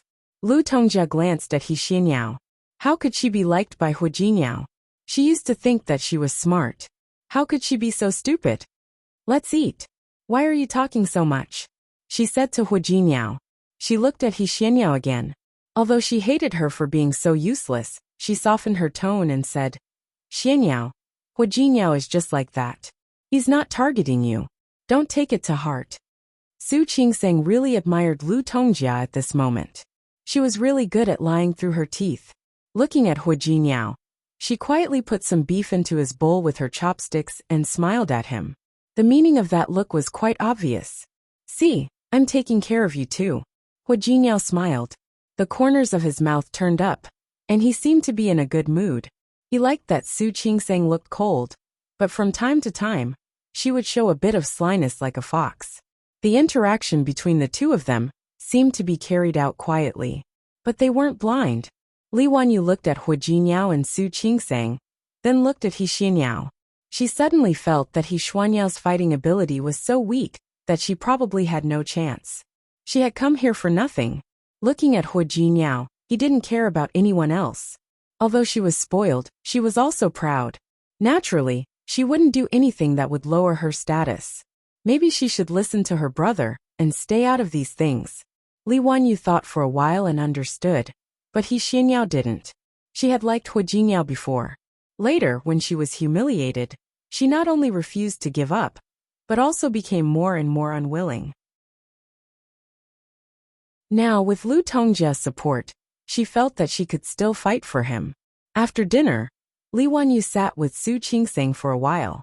She saw that Su Qingsang and Hua Jinyao were so intimate, as if there was no one else around. She was more and more sure of her previous thoughts. The most important thing was that she still had to worry about Li Junsheng. If Li Junsheng knew that she had intervened in Hua Jinyao's business, he would probably be unhappy. Thinking of this, Li Wanyu didn't want to stay any longer, so she got up and said goodbye. Lu Tongjia was surprised that Li Wanyu wanted to leave so early, but Li Wanyu wasn't the highlight of the night, so she didn't have to ask her to stay. She asked Hua Jinyao to see Li Wanyu off. When she asked He Xianyao to come today, she specifically told her not to drive over. Hua Jinyao sat next to Su Qingsang and didn't move. Don't we have a chauffeur at home? Lu Tongjia's face suddenly darkened. You and Junsheng are so close. What's wrong? Can't you take your sister home for a while? It's okay. It's the same if the chauffeur takes her home. Li Wanyu was smart now. No matter what Lu Tongjia and He Xianyao wanted to do, she didn't want to get involved. No way. Let Jinyao take you home.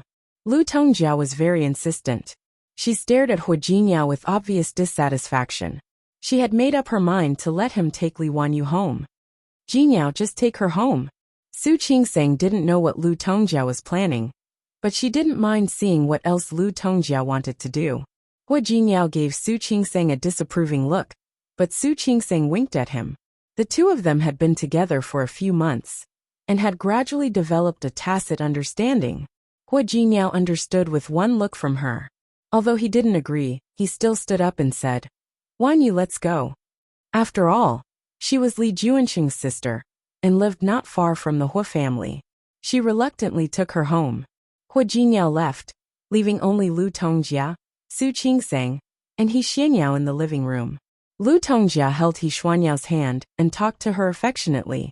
Su Qingseng looked at the two of them, who were as warm as mother and daughter. Not only did she not feel annoyed, but she also found it interesting. He Xianyao was a little proud at first, but this smugness soon disappeared. Su Qingseng didn't look sad at all. She didn't even look aggrieved. Instead, she looked like she was watching a good show. Didn't she care about Lu Tongjia's feelings for her at all? She didn't know that Su Qingseng was really strong-willed. As an illegitimate daughter, she was ignored by Li Qianxue and looked down on by the servants of the Li family. Compared to them, Lu Tongjia's case was nothing. Lu Tongjia looked at Su Qingseng's calm face, and her anger rose little by little. She patted He Xuanyao's hand and said with a sigh, Speaking of which, Jinyao has been busy with work these years. Thank you for coming here to keep me company. Auntie, you're welcome. I'm not being polite. I really like you. Lu Tongjia glared at Su Qingseng as she spoke. Her attitude towards He Xianyao was completely different from how she treated Su Qingseng. She looked at He Xianyao as if she was looking at her own daughter. Xianyao, it would be great if you were my daughter-in-law. Auntie. No matter how thick-skinned He Xianyao was, she was still very embarrassed. I'm telling the truth. You're so polite and considerate. I believe that if you were my daughter-in-law, you would take good care of Jinyao, and not just let him take care of you. As she spoke, she glanced at Su Qingseng again. The meaning of that look was very obvious. Su Qingseng didn't seem to see it. She touched her nose and felt that the scene in front of her was quite interesting. But it's not too late. Xianyao, are you willing to be my daughter-in-law? Su Qingseng blinked. She, the main character, was still here. Was it really okay for them to say this in front of me? Auntie. He Xianyao blushed. I am willing. Su Qingseng was glad that she didn't drink water. If she drank water now, she would definitely spit it out. I knew I was right about you. Lu Tongjia breathed a sigh of relief. When she looked at Su Qingseng, there was contempt in the corner of her eyes. After all, you're much better than some selfish people who only care about themselves. Auntie. After hearing that, Su Qingseng asked casually, Does Jinyao have any other brothers? Don't play dumb. I'm talking about Jinyao.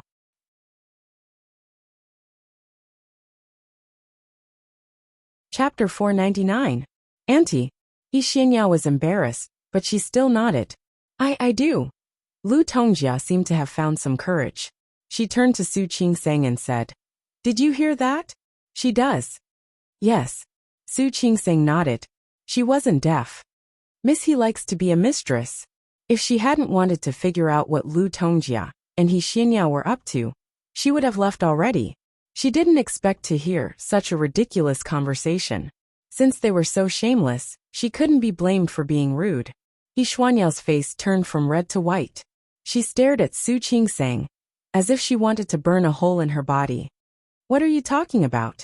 Lu Tongjia couldn't bear it anymore. Who wants to be a mistress? If you don't want to be a mistress, how do you plan to marry Jinyao? Su Qingseng blinked. Her pretty face was full of confusion. Why do I remember that I'm Jinyao's wife? Why don't you just divorce Jinyao? Lu Tongjia looked at Su Qingseng and didn't hide her dissatisfaction. Why don't you look at yourself? How are you good enough for Jinyao? Auntie. It's not up to you or me to decide whether I'm good enough for him or not. It's up to Jingyao to decide. Don't you think so? You. At the very least, if Jingyao wants a divorce or has other thoughts, he'll come to me himself. It's not right for you to make the decision for him. Su Qingsang. You think you have him in your hands, don't you? Auntie, you may have misunderstood. Su Qingsang knew that Lu Tongjia didn't like her, but she didn't really mind. After all, she wasn't money. Not everyone liked her. Jingyao and I are equal. I don't have him in my hands, and he doesn't need me to. That's one thing. Secondly, Jingyao and I have registered our marriage certificate. We are legally married. Our relationship is protected by the law. Even you don't have the right to ask for a divorce. Su Qingsang, don't you feel ashamed saying that? What did you do to make Jingyao marry you? Do you really think other people are stupid and can't figure it out? What method did she use? Su Qingsang blinked her eyes. She really didn't know when she had played tricks on Jingyao. Su Qingsang, if you still want to save face, you should take the initiative to give up your position. Don't make everyone look bad when the time comes. Auntie, I'm sorry. It was precisely because I wanted face that I couldn't give up my position. After all, I didn't cheat. And I didn't do anything wrong. Why should I ask to leave the court? You haven't done anything wrong? You don't even want to have children. Why would the Hua family need a daughter-in-law like you? Or have you changed your mind now? Are you willing to have children now? I don't want to. Su Qingsang was not averse to having children. After all, she was an obstetrician and gynecologist. She just felt that it was still too early for her to have a child 2 years later. However, now that she was provoked by Lu Tongjia's aggressive attitude, she became rebellious. Auntie, I can tell you very clearly. I've already discussed it with Jingyao. We don't plan on having children anytime soon. Ha! Lu Tongjia was so angry that she laughed. Listen. You don't want to have children with Jingyao. And you want to stop others from having children? How can you do that in the world? Su Qingsang frowned. Before she could speak, Lu Tongjia continued. You saw it yourself. Xianyao is better than you in all aspects, whether in terms of family background or appearance. Most importantly, she is sincere to Jingyao. She doesn't have any ulterior motives. She is willing to do everything for Jingyao, to bear his children. You can't do those things. If you have self-awareness, you should divorce Jingyao as soon as possible. Don't waste his time. Xianyao blushed and sat on the side without saying anything. Su Qingsang looked at the shy look on her face, and suddenly smiled. Auntie, I don't dare to say whether I will waste his time or not. But if Miss He really wants to be with him, I'm afraid that will really be a waste of his time. Her slightly narrowed eyes were full of cunning. She had known that Xianyao was shameless for a long time. Since that was the case, there was no need to save her face. After all, she took off her clothes and slept with Jingyao, but he didn't have any reaction. Under such circumstances, how could Jingyao have a child with her? Xianyao's face was like a color palette that had been overturned. Her face was green, then white, then red, then black. She looked at Su Qingsang and suddenly stood up. She bit her lip and was about to rush out. Xianyao. Lu Tongjia grabbed her hand and turned to look at Su Qingsang. What nonsense are you talking about? You can ask Jingyao whether I'm talking nonsense or not. Su Qingsang stood up. She was tired of watching the show and didn't want to see it anymore. Miss He, if you want to have a child with Jingyao, I won't object. But the premise is that you can find a way to make Jingyao interested in you. Otherwise, how are you going to have a child? You are shameless. Xianyao knew what she had done, but when she saw the faint doubt on Lu Tongjia's face, she couldn't say what she had done. She turned to Su Qingsang and said, Don't be too proud. Jingyao is just infatuated with you. He will see it sooner or later. Yes, it's okay. Infatuation is better than not having feelings for you. But you should think about what you can do next time. After all, you stripped naked in front of a man. But he ignored you. That's so embarrassing. Xianyao bit her lip hard. She didn't care that Lu Tongjia was still holding her hand. She shook off Lu Tongjia's hand and rushed out without looking back. She left in a hurry. But Su Qingsang could still hear her sobbing and see a few drops of tears falling from her eyes. Lu Tongjia's face darkened. She stared at Su Qingsang with her sharp eyes, as if she wanted to pierce through her. Okay. I didn't know that you were such a sharp-tongued person. Auntie, you are too kind. Su Qingsang took it as a compliment. I'm actually quite clumsy. I just like to tell the truth. Lu Tongjia's face turned green. Okay. You are indeed a schemer. I want to see. How long can you use those tricks on Jinyao? Auntie, I want to know too. How about I ask him for you next time? Su Qingsang found that she was becoming more and more shameless in front of Lu Tongjia. Lu Tongjia was so angry that she couldn't speak. In the end, she could only glare at Su Qingsang, turn around, and go upstairs without looking back. Su Qingsang felt a little helpless.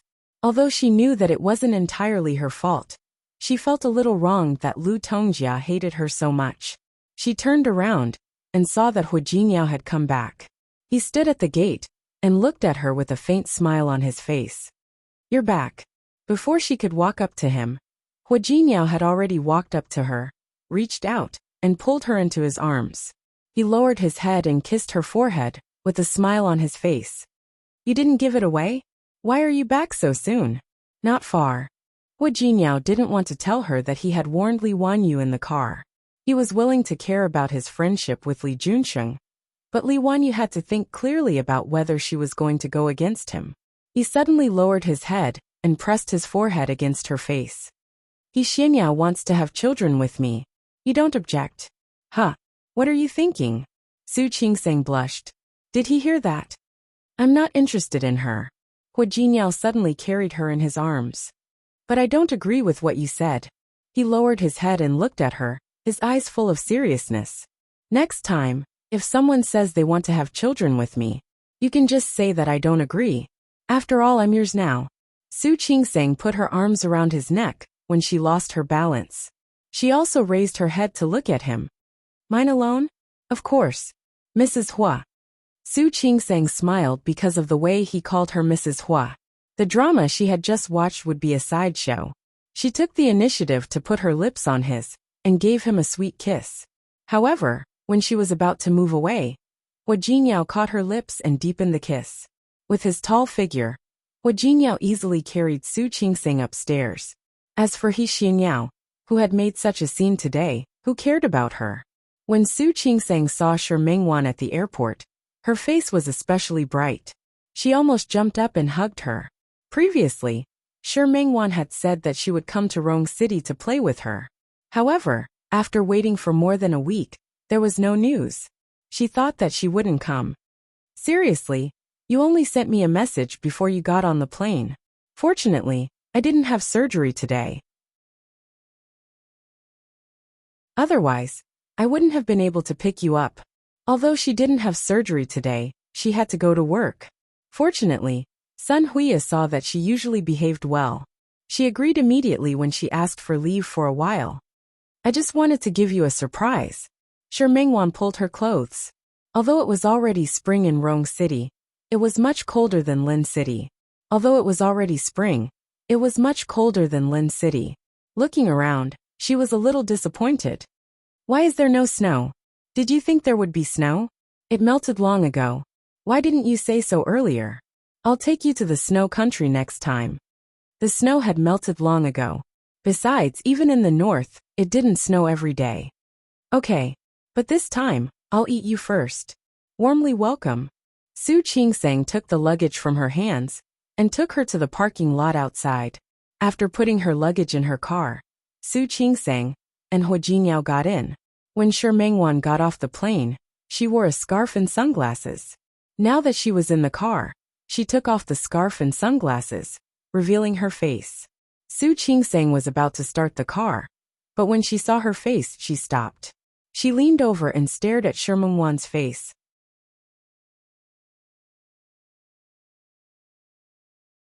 Chapter 500. Really? Shi Mingwan touched her face and looked at Su Qingsang with a guilty smile. Maybe it's because I stayed up late drawing last night. You. Su Qingsang poked her forehead. I'm not in Lin City, and you're messing around, aren't you? I'm not messing around. Shi Mingwan's smile became more and more stiff when she thought of running into Jean Hausa again yesterday. Meeting Su Qingsang's concerned eyes, she reached out and hooked her arm. She said half-jokingly, "Who told you to abandon me? You're not in Lin City, and I can't even eat." "Poor you." Su Qingsang clicked her tongue and patted her on the shoulder. "Okay, I'll take you to eat delicious food today." "Of course." Shi Mengwan glared at her. "You're the wife of the president of Tianyu Group. Aren't you embarrassed to ask me to eat at a roadside stall? There's nothing to be embarrassed about. If you complain again, I'll treat you to spicy hot pot." Spicy hot pot. Speaking of which, the two of them ate quite a lot when they first lived together. Because there was one not far away from them, it was convenient and simple. "Okay, I'll eat it if you dare to treat me. After eating, I'll post it on WeChat and Weibo. I want everyone to know how stingy Mrs. Hua is now. Post it. Hurry up." Su Qingsang and Shi Mengwan chatted and laughed. The two of them seemed to have returned to the time when they first lived together. She was too happy to see her good friend, so she didn't notice the flash of worry in Shi Mengwan's eyes. Su Qingsang brought Shi Mengwan home and let her stay in the guest room. Shi Mengwan entered the door and looked at the decoration in front of her. Not bad. This is definitely low-key luxury. It had a minimalist modern style, but one could tell that everything inside was of high quality. She often designed wedding dresses for clients, so she knew about some cutting-edge brands. "This house belongs to Hu Jiniao." Then he had good taste. "Yes, it's close to his company and not far from our hospital, so we'll stay here." This apartment only had one floor. However, it connected the two into one. They were the only family on the entire floor. The two families made the room look very big. Not only that, but there was also a huge balcony on the top floor. When they had nothing to do, they could enjoy the scenery from up there. However, Su Qingsang and Hu Jiniao didn't have much time. He placed Shi Mengwan's luggage in one of the guest rooms. Fortunately, Su Qingsang had thought that Shi Mengwan would come over, so she had packed everything. Su Qingsang took out the bedsheets and spread them on the bed. Shi Mengwan wanted to do it, but Su Qingsang asked her to sit down and chat with her. Shi Mengwan looked around, but didn't see Xiang Kaiping. She was a little confused. Why didn't I see Auntie? Isn't she living with you? With Xiang Kaiping's personality, why didn't she live with Su Qingsang? Su Qingsang paused in the middle of making the bed. She felt that she couldn't explain it clearly on the phone. Now that she was here, she finally had the time to tell Shi Mengwan about her background. She told Xiang Kaiping about how she and Li Qianxue had reconciled with each other, and how Li Qianxue had accompanied her to Rong City before the Lunar New Year. She told Xiang Kaiping about how she and Li Qianxue had come to Rong City together. Even now, Li Qianxue still video called her almost every day. As for Old Master Li and Su Yusen, they were slowly building a relationship. That's what happened. The bed was already made. Su Qingsang looked at Shi Mengwan, who was dumbfounded and shocked. Finally, she clicked her tongue, stood up, walked to Su Qingsang and walked around her. "Oh my god, your background is actually so bizarre." Su Qingsang found it unbelievable. "I didn't believe it at first. But the paternity tests can't be fake." Moreover, only she knew that she was touched, grateful, and protective of Xiang Kaiping. But she didn't have the instinct to get close to her. Shi Mengwan suddenly patted her on the shoulder. "Good girl, you knew it during the New Year, didn't you? You didn't tell me? You're not a good friend." Su Qingsang pressed her lips into a straight line and looked a little guilty. "I'm sorry. It's not that I didn't tell you on purpose." She didn't know what to say. More importantly, the situation at the time didn't allow for it. You know how my mother, Auntie Xiang, was at that time. Her waist was injured, and she wasn't in good spirits. I was afraid that if you knew, you wouldn't be able to hide your emotions and give yourself away in front of her. So I didn't say it. Besides, she had decided to treat Xiang Kaiping as her own mother. What did it matter whether she said it or not? Shi Mengwan nodded. Although she could control her emotions, it was really a little difficult to guarantee that she wouldn't reveal anything. "It must have been hard for you. You hid it for so long. Speaking of which, you stayed with her for so long. Didn't she suspect anything?" "No." Su Qingsang shook her head. Why would she suspect anything? She felt guilty and uneasy at that time, so she naturally wouldn't think so much. That's true. Thinking of what Xiang Kaiping said in front of her at that time, Shi Mingwan could really understand. Then where is Auntie Xiang now? I didn't ask anymore. Su Qingsang thought of the last time she met Xiang Kaiping. She blamed her for not telling her earlier, and the two of them parted on bad terms. But I heard that Su Peijian has accepted her as her mother and moved in with her. I think she should be slowly building a relationship with Su Peijian. Speaking of which, it was really a very tragic thing. She and Li Qianxue, Xiang Kaiping and Su Peijian, they were mother and daughter, but because of Su Qinghui's actions, they had to rebuild their mother-daughter relationship. They were related by blood, but they couldn't get along like a normal mother and daughter. Shi Mingwan quite liked Xiang Kaiping. Thinking of Su Peijian's personality, she instinctively frowned. With Su Peijian's personality, will she accept Auntie Xiang? Why do I feel that this is so magical? Why not? Su Qingsang didn't think it was strange. After all, she is her biological mother. Moreover, she had her own reasons for abandoning her. Maybe. Shi Mingwan didn't want to talk about conspiracy theories. Anyway, she felt that Su Peijian wasn't the kind of person who would so easily accept a strange woman as her mother. So, you and your mother are your biological mother? How is your relationship now? She didn't forget that every time Li Qianxue saw Su Qingsang, she would look at her with disdain. His face was filled with disdain and disregard. Now that she knows that Su Qingsang is her biological daughter, her expression must be very interesting. It was a pity that she didn't get to see it. That's good. She had been busy with work recently. After all, my father left the Li Corporation, and she has to make many decisions. Old Master Li was getting on in years. Li Qianxue couldn't bear to see him work himself to death. Therefore, Li Qianxue was now in charge of the company. Su Yusen didn't live on campus anymore. When he was free, he would go to the company to help out. In any case, his grades were good, and he would not lag behind in his studies. Helping out at the company could be considered as an early internship. Although Li Qianxue didn't need Su Yusen to be so busy, it would be better to have a child to accompany her.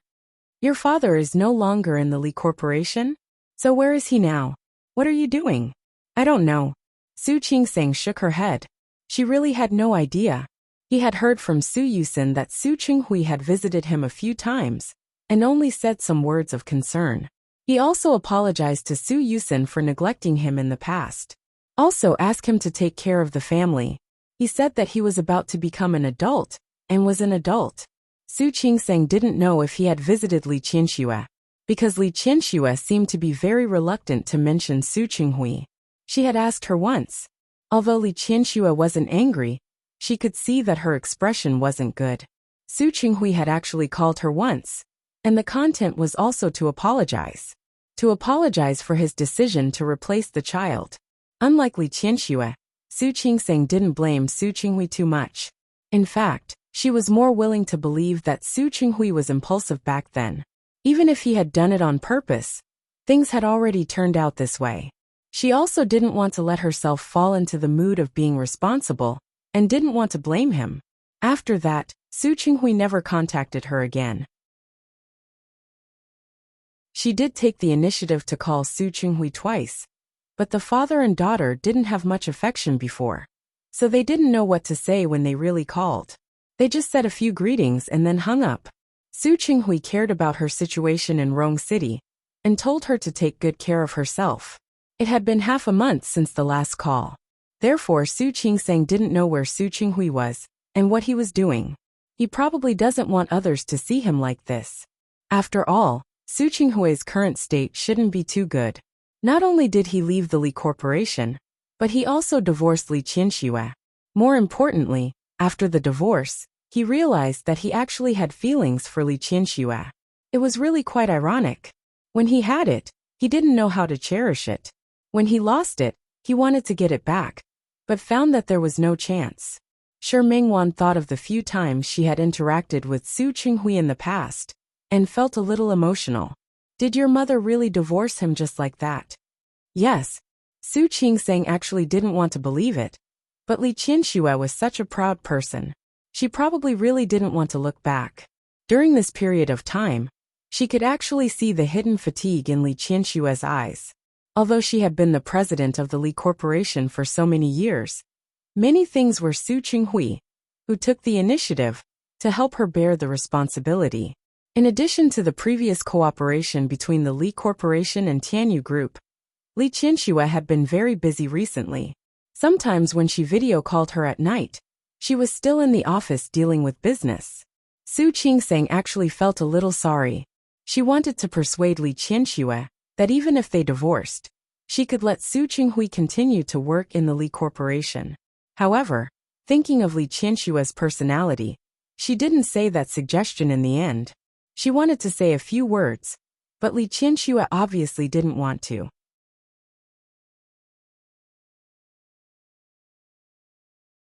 Chapter 501. Let's not talk about them. Let's go out for dinner. Su Qingsang took out her phone and called Hu Jinyao to ask if he was done with work. If not, they could have dinner together. Hu Jinyao had a business meeting that night. She hung up the phone and smiled at Shi Mingwan. There's no other way. It's just the two of us tonight. Hu Jinyao has been very busy recently. He seems to have a lot of things to do in the company. But don't worry, he'll treat you to a big meal tomorrow. Shi Mingwan put her arm around Su Qingsang's arm. What? Are you afraid that I'll be unhappy? It's better without Hu Jinyao. The two of us can have a good talk. After telling Ms. Yu that she didn't have to cook that day, Su Qingsang took Shi Mingwan to the restaurant closest to her house. This is the property of a friend of Hu Jinyao. The dishes here are very special, and the name is nice. Although there were only two of them, when Su Qingsang showed her gold card, the waiter immediately took her upstairs to a private room specially prepared for the VIPs. Sure, Mrs. Hua. Shi Mingwan took a step back and looked at Su Qingsang. Have you noticed that ever since you started dating Hu Jinyao, you've become more and more like a rich lady? Nonsense again. Haven't I always been like this? She rarely came to places like this.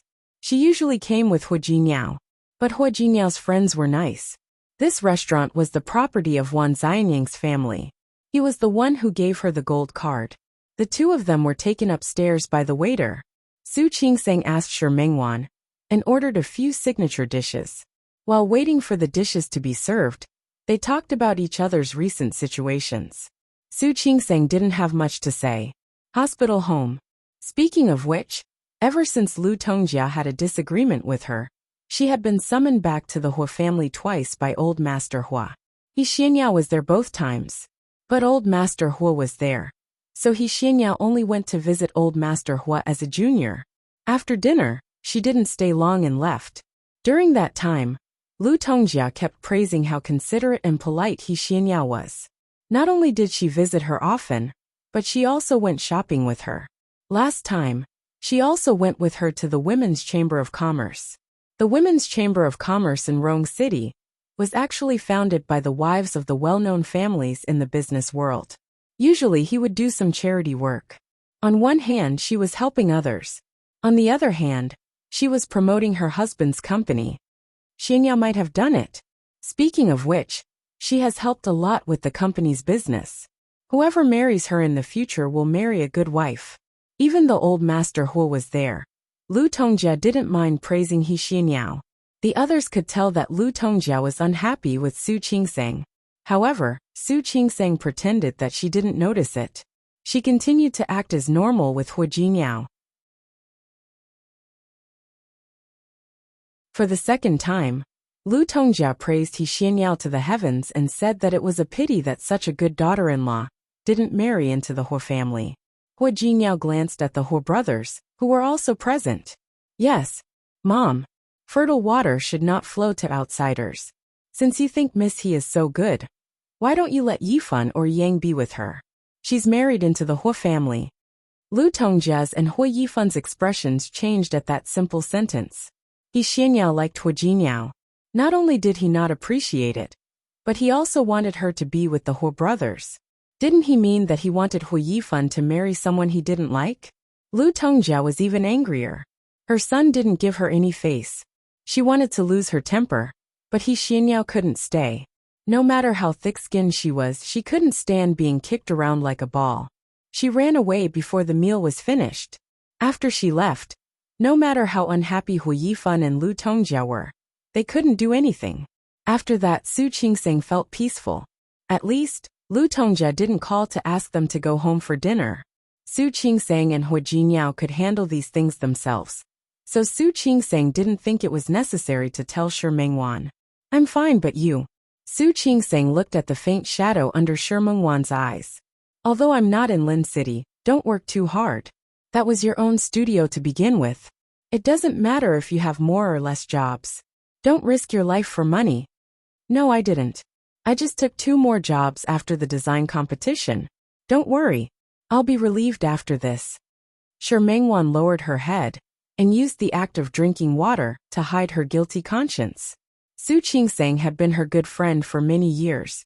If Shi Mengwan acted the slightest bit weird, Shi Mengwan would easily notice. Mengwan, why don't you come to Rong City to develop your career? Su Qingseng suggested seriously. You see, you have a studio anyway. It's the same wherever you go. If you come to Rong City, we'll have company again. What do you think? No. Shi Mengwan refused without thinking. I already have a foundation in Lin City. I don't want to leave it behind. Why do you want to leave it behind? Make it the headquarters and open a branch here. As for the business, you don't have to worry about it. With Hu Jinyao's connections, your studio will definitely be successful. She believed that Hu Jinyao would be very willing to help. No need. Rely on your Hu Jinyao. I don't want to. Moreover, even though Lin City wasn't my original home, it was still very close to my home no matter what. I think it'll be convenient for me to go home to see my parents. If I come to Rong City, it'll be inconvenient for me to go home to see my parents. Shi Mengwan's home was in another city not far from Lin City. There was no airport there. Shi Mengwan usually went home to see her parents by train or car. Occasionally she drove herself. If she really came to Rong City, it would be inconvenient for her to go home to see her parents. It's fine if you don't come, but you have to promise me. Take good care of yourself. Don't worry. I will. Shi Mengwan was too embarrassed to say that she didn't look very well these days because of Zhang Haoza. And it had nothing to do with her staying up late to draw pictures. Su Qingseng was really worried when she said that. Shi Mengwan used to draw day and night. In the past, she lived close to Lin City, so she always had time to keep an eye on her. Now she was really worried. Thinking about it, she suddenly had a suggestion. Speaking of which, since you're here, why don't I ask Hu Jinyao to take you to meet his childhood friends next time? I think they're all good people. They're all elites. Do you want to pick one of them? Su Qingseng was willing to believe that Zhang Haoza, whom Shi Mengwan had met before, was her big brother. But he already had a fiancé. Shi Mengwan really wanted to wait for him for the rest of her life. Su Qingseng felt wronged for her. Shi Mengwan's appearance and figure were both excellent. Even if her family background wasn't the best, she had opened her own studio, and the business was good. Her reputation was also slowly building. It would be a pity to spend the rest of her life with that completely impossible person. We'll see. Shi Mengwan didn't want to talk about it. I don't want to get married now. Who asked you to get married? I'm asking you to fall in love. It's okay to enjoy love, right? Even if you don't think it's suitable in the future, you can break up. If it were anyone else, Su Qingseng wouldn't have persuaded her like this. But seeing Shi Mengwan wait for her big brother year after year, who knew where he had forgotten her, she really felt that it wasn't worth it. All right. You don't have to worry about my business. You can just live a good life with Hu Jinyao. She didn't want to mention it, so Su Qingseng didn't say it. She and Hu Jinyao had been very close recently. They were almost as sweet as honey. Naturally, she also hoped that her best friend could be happy. Shi Mengwan was still thinking about how to change the topic away from herself when her phone rang. She took it out and glanced at it. The word enemy on it made her look a little uncomfortable all of a sudden. I'm going out to take a call. Shi Mengwan took her phone and walked out. She didn't know why Zhang Haoza called her. She clenched her phone tightly and turned off the sound. She walked out of the private room and didn't decide whether she should answer it or not. If she answered it, What would she say? While she was still struggling, the phone had already been hung up. Sure, Mengwan was a little surprised, but it seemed to be expected. Leaning against the wall, she held her phone and leaned against the wall, unable to come back to her senses for a long time. Just as she was about to go back to the private room, her phone rang again. Thinking it was still Zhang Haoze, Sure Mengwan picked it up without looking. Unexpectedly, it was a call from the studio. Her face was full of disappointment. After talking about the main topic, she looked at the phone screen that had gone dark. She let out a long sigh and didn't return Zhang Haoze's call. She walked towards the private room, but saw a woman in front of her coming out of the elevator and entering one of the private rooms. That figure looked like Su Peijian. Sure Mengwan blinked. Before she could see clearly, the other party had already entered the room. She was slightly nearsighted, so for a moment, she wasn't even sure if it was really her or if she was seeing things. She looked again and found that not long after, another man followed her into the room. Sure Mengwan watched for a while longer and finally believed that she might have seen things wrong. Su Peijian should still be in Lin City at this time, right? How could she be in Rong City? Besides, why did she come to Rong City? Shaking her head, Sure Mengwan didn't take this matter to heart. If the person who saw that figure just now was Su Qingsang, then she would know that the person sitting only 3 private rooms away from them was Su Peijian. At the Hua family, Lu Tongjia sat on the sofa in the room and looked at Hua Mingguang, who was reading a book. Her face was obviously dissatisfied. What do you mean? As the current chairman of Tianyu Group, is it so difficult for you to arrange for someone to enter the company? Tongjia.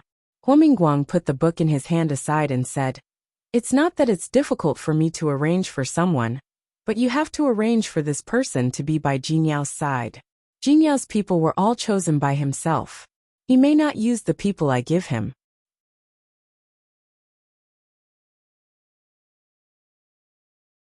Chapter 502.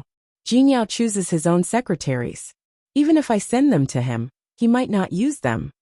He has more than one secretary. Besides, I remember that Zhang Yang's wife is going to have a baby. He seems to be planning to take a leave of absence. Don't think that I don't know. When I went to the company last time, I happened to hear it. Jinyao had more than one secretary, but Zhang Yang was the one he relied on the most. He had been with him for several years. Other than him, Yang Wenchang, his assistant, took care of everything. She didn't even want the position of an assistant. She just wanted a secretary, and it wasn't a particularly important position. Why couldn't she get it? Hua Mingguang looked at Lu Tongjia and felt a little helpless. He knew what his wife was thinking. Tongjia, Jinyao is already married. Why do you? What did I do? Lu Tongjia looked at Hua Mingguang. She didn't think she did anything wrong. What did I do? I did it for his own good. Only Hua Jinyao would treat such a woman like a treasure. Hua Mingguang didn't know what to say. He didn't have a problem with Su Qingsang. To Jinyao, no matter what, Hua Jinyao was his son. Even if he couldn't get over it, he wouldn't be as angry as Lu Tongjia. I don't care. I don't care how you do it. Anyway, I'll leave it to you. You don't have to be so angry. I'll ask someone to arrange it tomorrow. Is that okay? Lu Tongjia finally looked a little better, but there was still a hint of worry on her face. Hua Mingguang got up, walked to Lu Tongjia, and put his arm around her shoulder. I won't try to persuade you. I'm just afraid that Jinyao will be dissatisfied with you in the end. By then, he'll be dissatisfied with me. Lu Tongjia sneered. I don't need him to be satisfied with me. Which one of the things he has done has satisfied me? None, not a single one. If he doesn't satisfy me, why should I satisfy him? Am I his mother? Or is he my mother? Hua Mingguang didn't say anything. He just patted her shoulder. Lu Tongjia was depressed. She leaned her face against his chest. Mingguang, do you think I'm being unreasonable? The last time she brought He Xinyao home, old Master Hua was very dissatisfied with her and looked very angry. Later, she didn't forget to tell Hua Mingguang in private to restrain herself. Restrain?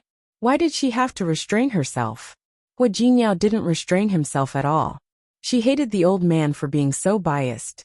It was clear that Hua Jinyao had made such a big mistake. It was clear that he had wronged everyone in the family. How could old Master Hu let him off lightly? No. Hua Mingguang had been married to Lu Tongjia for more than 30 years. They had gone through ups and downs together, so he knew her very well. He knew the pain in her heart, and he also knew the difficulty in her heart. Mingguang, to tell you the truth, I really don't want to see my grandson come out of the womb of a woman like Su Qingsang. He was full of schemes and tricks. You didn't see the way she talked to me before. I really don't like her. Of course, she would not admit that she disliked Hu Jingyao even more. Because she didn't like Hu Jingyao, she was very critical of Su Qingsang. Hu Mingguang understood. Alright, don't think too much about it. I'll arrange the people for you. As for what happens next, it's not my business. Okay. Lu Tongjia nodded and looked up at Hu Mingguang. Her eyes were a little red. Mingguang, thank you. Hu Mingguang was silent and sighed in his heart. After so many years, he also had a grudge against Hu Jingyao, so he let Lu Tongjia do whatever she wanted. However, thinking of how much Hu Jingyao cared for Su Qingsang, Hu Mingguang suddenly had a vague premonition. This time, Lu Tongjia probably wouldn't get what she wanted. Shi Mingguan looked at the antique door in front of her and looked a little impressed. The environment here is really good. How did you find out? I don't need to find out. Su Qingsang glanced at her and shook the gold card in her hand. Hu Jingyao told me yesterday. He said that this place is good. It's just the right season to come here. It was Friday, and Hu Jingyao had to go to work. He couldn't accompany them. More importantly, he knew that Su Qingsang wanted to have a good time with Shi Mingguan and her two good friends. President Hua is quite a good person. Shi Mingguan gave her an ambiguous look. But you really don't have to ask for leave to accompany me.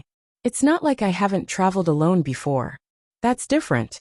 You came all the way here. I have to be a good host. Su Qingsang took her hand and said, Let's go. Speaking of which, it's all thanks to you. After all, it's my first time here. If it weren't for the GPS, and Hu Jingyao telling her the place yesterday, she might not have been able to find it. Just say that you wanted to come out and have fun. So you used me as an excuse. Shi Mingguan joked with Su Qingsang. Su Qingsang nodded repeatedly. Wow, you saw through me? I'm going to kill you. As she spoke, she reached out her hand and was about to strangle her. Shi Mingguan laughed and dodged it. After a while, the two of them entered the door together. This time, Su Qingsang brought Shi Mingguan here to go to the hot spring. This place was a gift from a client who had worked with Hu Jingyao. After that person gave the gold card to Hu Jingyao, he had only brought a few of his childhood friends here twice. This time, when Shi Mingguan came, he thought of this place. All the buildings were designed to imitate the Suzhou Gardens and looked antique. However, the privacy inside was very good. Like the Japanese hot spring hotels, each hot spring was separated by a small space. This place is really nice. Su Qingsang looked at the environment in front of her. It looks even bigger than the hot spring hotel I went to in Japan. And the environment is even better. It's not bad. Shi Mingguan also nodded, her face full of admiration. Let's go. Let's enjoy ourselves today. I heard that there's a spa next door. We can go there after we finish the hot spring. Then what are we waiting for? I can't wait. Su Qingsang and Shi Mingguan first took a good look around the club. Although it was already winter, she didn't know what method the people in the club used. There were a lot of green plants that she didn't know the names of, and there were even plum blossoms. Wow! Shi Mingguan couldn't help but exclaim. Why are the plum blossoms blooming at this time? Shouldn't it have bloomed already? Almost. Look, the flowering period is almost over. We're in luck. Some of the plum blossoms were about to wither, but it still didn't affect the two of them. It's really good. Shi Mingguan hugged Su Qingsang. Qingsang, I'm very satisfied with today's arrangement. Don't worry, it'll make you even more satisfied. It was Friday. Su Qingsang had time to accompany her tomorrow and the day after. In the evening, Su Qingsang and Shi Mingguan went to the spa first, then went to the hot spring in the small room. The hot spring water was brought into the room from outside, and then the room was directly turned into a small hot spring pool. Although it was called a small pool, it was actually very big. It could accommodate 7 or 8 people to go into the pool together. Because of the hot spring, Su Qingsang and Shi Mingwan only wore swimsuits and went into the water. The two of them soaked for a while, and Shi Mingwan heard the phone on the small table on the shore ring. The ringtone was specially set by her, and she knew it was Zhang Haozi. She was stunned for a moment, and she didn't move in the hot spring. Su Qingsang was on the other side of the hot spring pool. Hearing the ringtone, she turned to look at her. "Your phone is ringing. Do you want me to get it for you?" "No need." She had marked Zhang Haozi's name as enemy. With Su Qingsang's sharp senses, she would definitely find something wrong. "I'll do it myself." Shi Mingwan got up to get the phone. After getting the phone, she looked at the number on it for a few seconds, and finally put on the bathrobe prepared by the club. "Qingsang, I'll go out to take a call." "Okay." Su Qingsang waved her hand, and didn't think much about it. Shi Mingwan took the phone and went out, while she continued to soak in the hot spring. Not long after, she heard light footsteps, and then the sound of the door being opened. When Shi Mingwan went out, she was in a hurry and didn't close the door, but just left it unlocked. Now that the door was opened and closed, Su Qingsang thought it was Shi Mingwan coming back. "Are you done with the call?" "What call? Why did you go outside?" "Uncle?" Looking at the person who suddenly appeared in front of her, Su Qingsang was stunned. She wanted to scream, but at the same time, she restrained herself. Then almost instinctively, she shrank her body into the hot spring. Zhang Yichen didn't expect to see Su Qingsang here. Although it was misty in the hot spring, he could still see her clearly at a glance. The bikini that Su Qingsang was wearing, and he quickly turned around so that he wouldn't take another look. "Sorry." He saw that the door was unlocked, so he thought that there was no one inside. "You!" Su Qingsang wanted to say something, but at that moment, there was another flurry of footsteps outside. Zhang Yichen's expression changed and he looked around. Although they were called small rooms, they weren't small at all. In addition to the hot spring, there was an inner room with a bed and a bathroom. On the side, there were cabinets for customers to hang their clothes. Zhang Yichen glanced at Su Qingsang, then glanced around the room. At last, he dashed into the closet where the clothes were hung. Before he went in, he glanced at Su Qingsang. He didn't say anything, but the meaning of his eyes and movement was obvious. Seeing his series of actions, Su Qingsang didn't know how to react for a moment. She heard the footsteps coming closer and closer, and then she seemed to hear someone arguing in the next room. Someone must have disturbed them. Soon, someone knocked on the door of her room.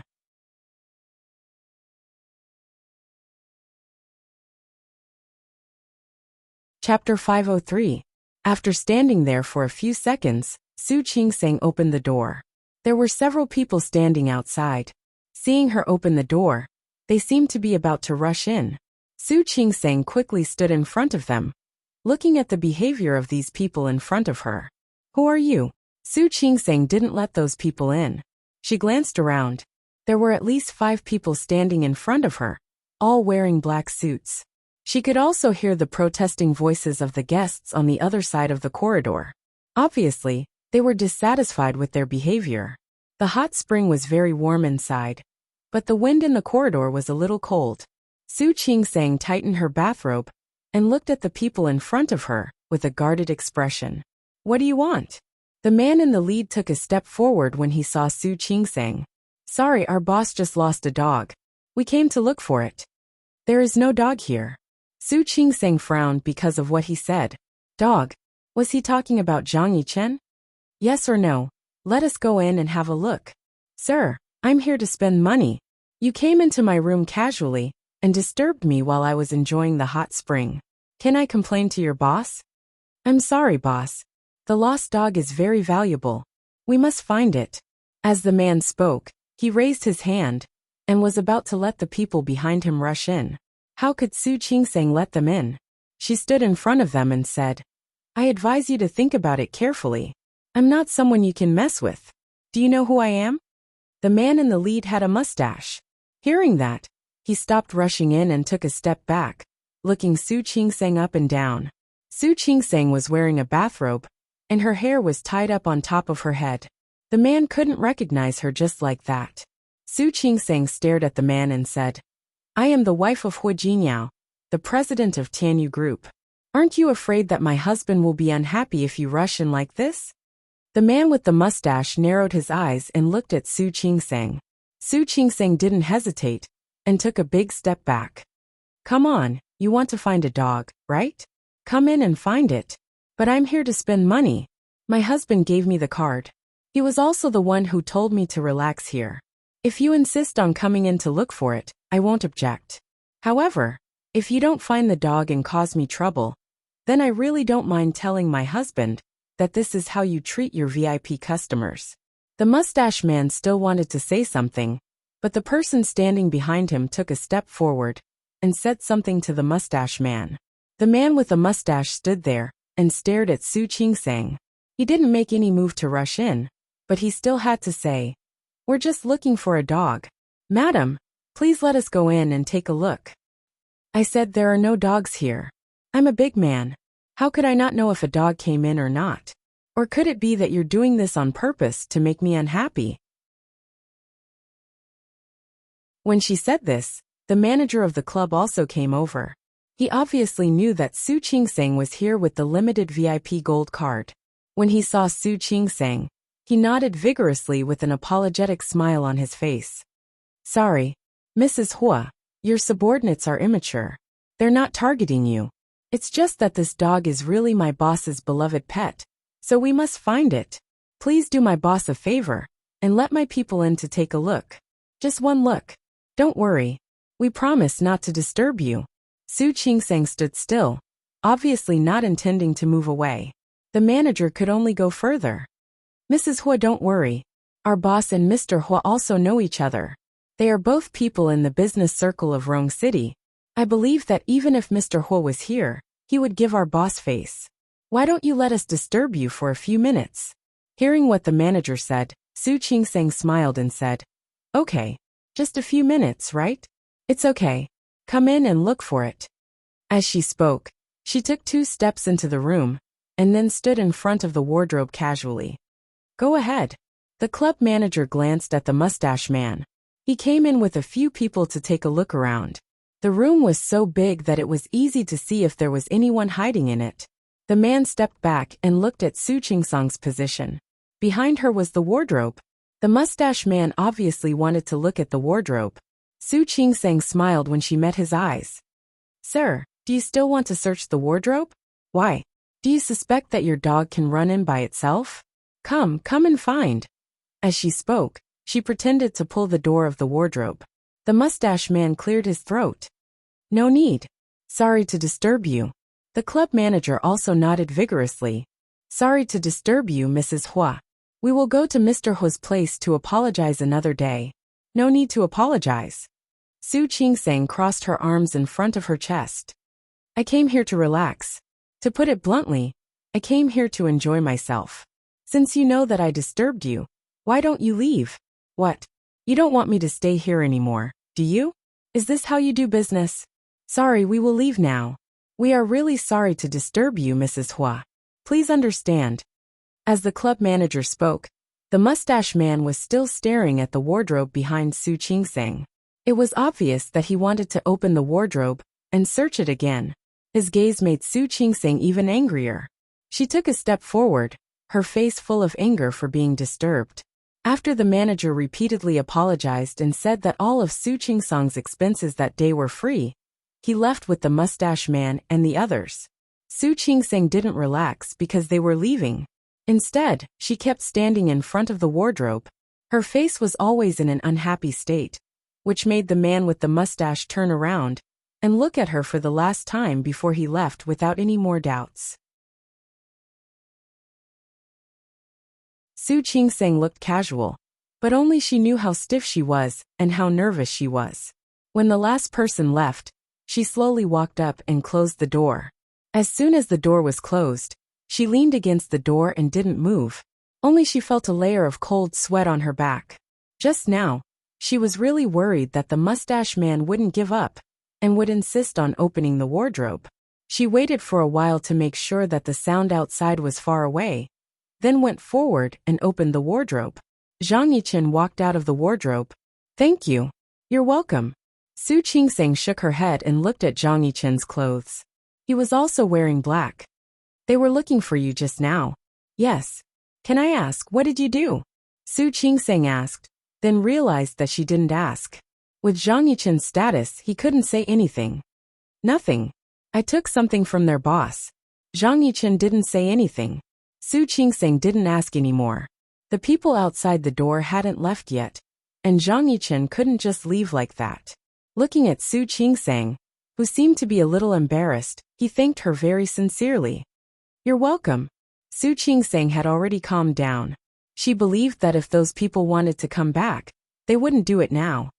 I should thank you. You gave me a chance to use my identity to pressure people. Whether it was in Lin City or Rome City now, this was the first time she used her identity to pressure people. It was interesting to think about it. Zhang Yichen looked at her. This woman was undoubtedly very smart. She had predicted all the possible reactions of those people. I think Hu Jingyao won't mind you using his identity to pressure people. Of course. He might be more than happy to do so. Thinking of Hu Jingyao, Su Qingsang's lips turned up into a faint smile. If Hu Jingyao found out about what happened today, he might even help her vent her anger again. That guy hated it when people bullied her. When she thought of Hu Jingyao, her eyes softened. Her face, which was originally only 7 points, instantly turned into 10 points. Zhang Yichen looked at her face. For a moment he couldn't move his eyes away. Sensing his gaze, Su Qingsang's smile immediately disappeared. She took a step back uncomfortably. How are you going to leave later? Why do I remember that they have surveillance cameras? My colleague broke the surveillance cameras. The time limit was 15 minutes. It had been 10 minutes since he came in. Speaking of which, he should leave now. But they are looking for you all over the world. I don't think it's easy for you to leave, right? Su Qingsang didn't want to be nosy. However, since he was here now, she might as well ask him something. After all, he was Hu Jingyao's uncle. It's okay. I have a way. While speaking, Zhang Yichen tried to keep his eyes on Su Qingsang's face. The bathrobe she was wearing was a little too big. Even though she pulled it tight, her delicate collarbones could still be seen. Also, she crossed her arms in front of her chest, which made her figure stand out. She had just been in the hot spring. Because of that, her skin looked beautiful and pink. She was as beautiful as a lotus flower that had just emerged from the water. Zhang Yichen couldn't help but think of Su Qingsang in the hot spring. Her shoulders were smooth, and her skin was smooth. It turned out that the beauties in the books were real people in reality. Zhang Yichen clenched his hands and forced himself to look away. Su Qingsang didn't ask any more questions. Since Zhang Yichen said he had a way, she didn't need to worry about it.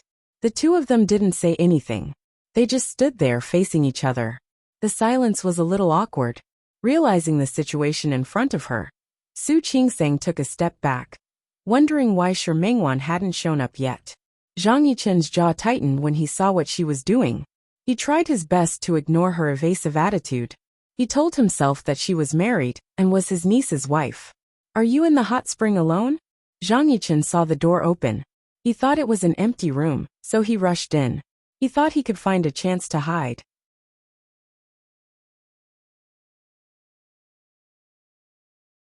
Chapter 504.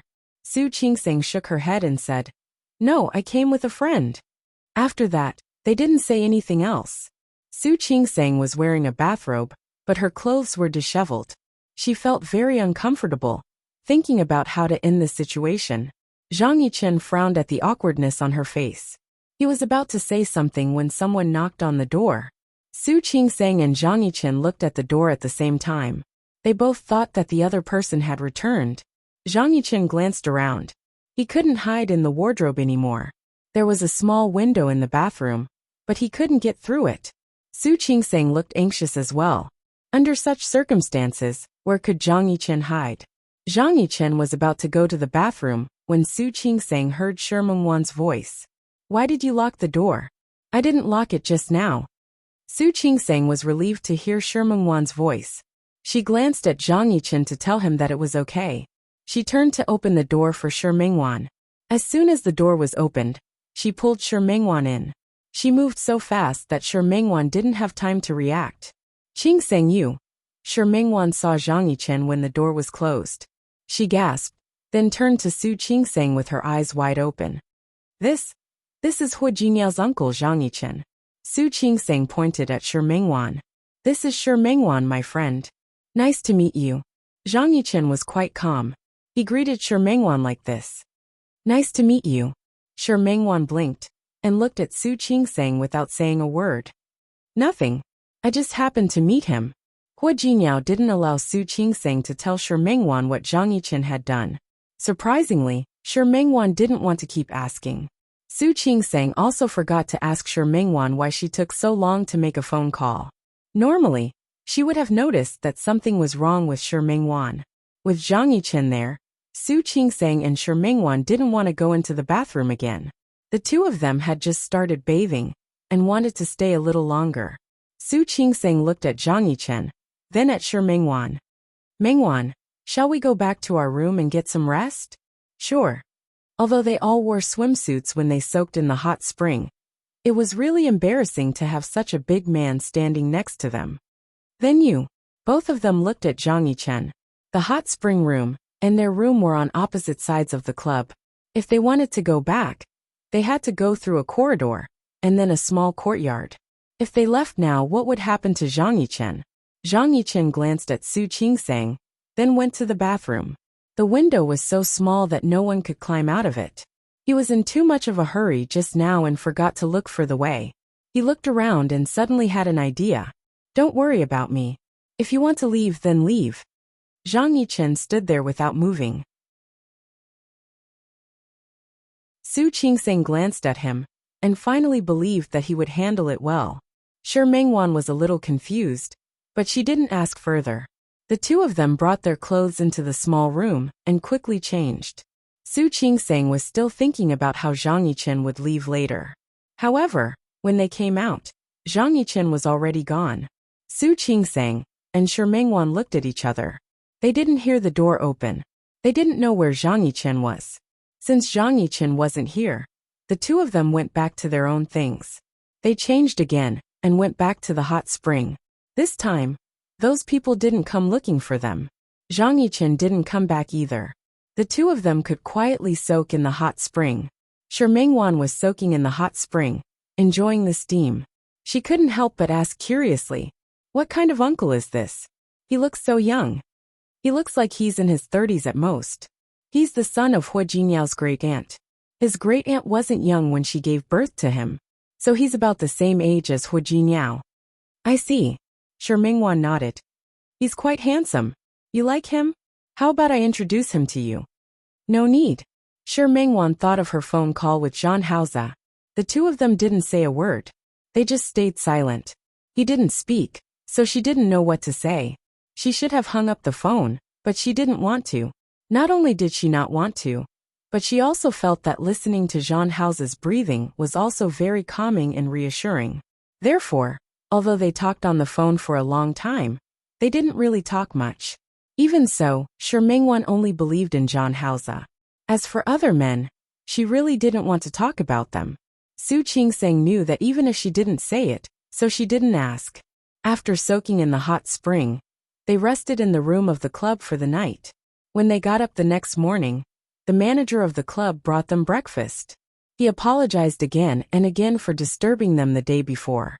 Su Qingseng wasn't a person who wouldn't let others off easily. The other party showed enough sincerity, so she wouldn't make things difficult for them. However, she still had to pretend that she was letting him off lightly for Hu Jinyao's sake. In fact, she was more or less curious. Where on earth had Zhang Yichen been hiding? After all, the other party had sent so many people to look for him, but he disappeared just like that. Thinking about it, it was really impressive. After all, when they went back to their room yesterday, they also observed that there was no more noise. And then they couldn't even hear the sound. That meant that Zhang Yichen must have left safely. After leaving the club and getting into the car, Shi Mengwan patted Su Qingseng on the shoulder and said, "You're good. You're becoming more and more like a rich lady." She was talking about how Su Qingsang coincidentally ran into the man with a mustache in the yard last night when she left the club. Shi Mingwan was hiding to make a phone call, so she naturally didn't know who the man with the mustache was. But Su Qingsang knew. She looked at the man with a cold face. Although there was no dissatisfaction in her eyes, her expression was definitely not good. It seemed that the man with a mustache didn't find Zhang Yichen. His expression didn't change, but she could faintly see the anxiety in his eyes. Thank you for the compliment. Su Qingsang didn't want to be like this, but she had to keep acting, so that those people wouldn't think about what happened yesterday. More importantly, Zhang Yichen should have passed the test safely. In fact, she believed that even if she wasn't there, Zhang Yichen should have passed the test safely. Su Qingsang didn't want to think about it anymore. She had made up her mind to tell Hu Jingyao some time. She couldn't have a third. She had met Zhang Yichen a few times in private. Although they didn't do anything, she still wanted Hu Jingyao to know. Su Qingsang had been in Rong City for a long time, but she hadn't been to many places. She wanted to focus on keeping Shi Mingwan company for the rest of the time. Hu Jingyao knew that she was keeping Shi Mingwan company, but Lu Tongjia didn't know that. Seeing that Su Qingsang didn't even come back for the weekend, Lu Tongjia naturally thought that she was dissatisfied with her. That made her even more determined to carry out her plan. She had made a backup plan. This time, she didn't believe that Su Qingsang could survive it. On Saturday, Hu Jingyao was finally free. He took Su Qingsang and Shi Mingwan to play in Rong City for a day. In the evening, he took Su Qingsang and Shi Mingwan to have dinner with his childhood friends. He also introduced Shi Mingwan to Wan Xianying and the others. Except for Li Junsheng, who was still in Lin City, the others were all there. Li Junsheng didn't come, but Li Wanyu did. She didn't know what Hu Jingyao said to her last time, but she was much more friendly to Su Qingsang today. For Su Qingsang, this was a good thing. Because there were so many people, it was inevitable that it was a little noisy. Su Qingsang couldn't tell Hu Jingyao about what had happened at the club yesterday. However, there was something else that happened at the party that caught her attention. That was Wan Xianying seemed to be interested in Shi Mingwan. When Shi Mingwan entered the door with him, Wan Xianying stared at her for a long time. After they sat down, he looked in Shi Mingwan's direction from time to time with obvious interest in his eyes. During dinner, he sat next to Shi Mingwan on purpose. Later, when everyone went to the club under their name, Wan Xianying didn't forget to sit next to Shi Mingwan. He asked her to eat and play. He really made his presence known in front of her. Shi Mingwan knew that these people were Hu Jinyao's friends, so she didn't disrespect them. Even when Wan Xianying said that he wanted to sing a song with her, she stood up and sang with him. Su Qingsang had always known that Shi Mingwan had a good voice. When her voice came out, Tang Mohan and Qing Xianying couldn't help but look at her, not to mention Wan Xianying. Su Qingsang could see that Shi Mingwan had to socialize with Wan Xianying. However, Wan Xianying obviously took it to heart. She could naturally trust Hu Jinyao's friends. If Shi Mingwan could really have something with Wan Xianying, she thought it would be a good thing. However, looking at Shi Mingwan, she clearly didn't see Wan Xianying as a man who was interested in her.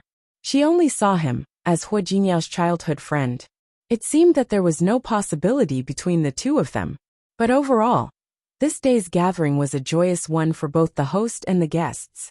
The group of people didn't go home until very late. When they got home, Shi Mingwan was also tired.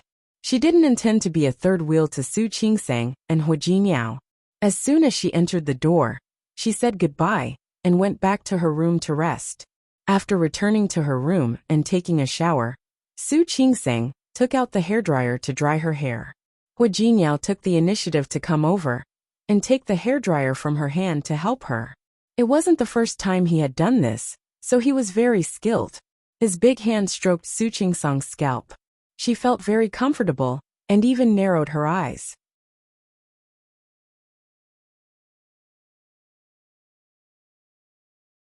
Chapter 505. Su Qingsang opened her eyes and looked at Hu Jingyao through the mirror on the dresser. Hu Jingyao didn't want to be nosy, but before they parted, Wan Xianying had come to him in private and asked him to ask Su Qingsang what Shi Mengwan thought of him. He had heard about Wan Xianying's relationship before, but it had been more than a year since he broke up with his last girlfriend. It was rare for him to be interested in a woman, and she was Su Qingsang's friend, so Hu Jingyao didn't mind talking to her. I don't think so. Su Qingsang knew Shi Mengwan best.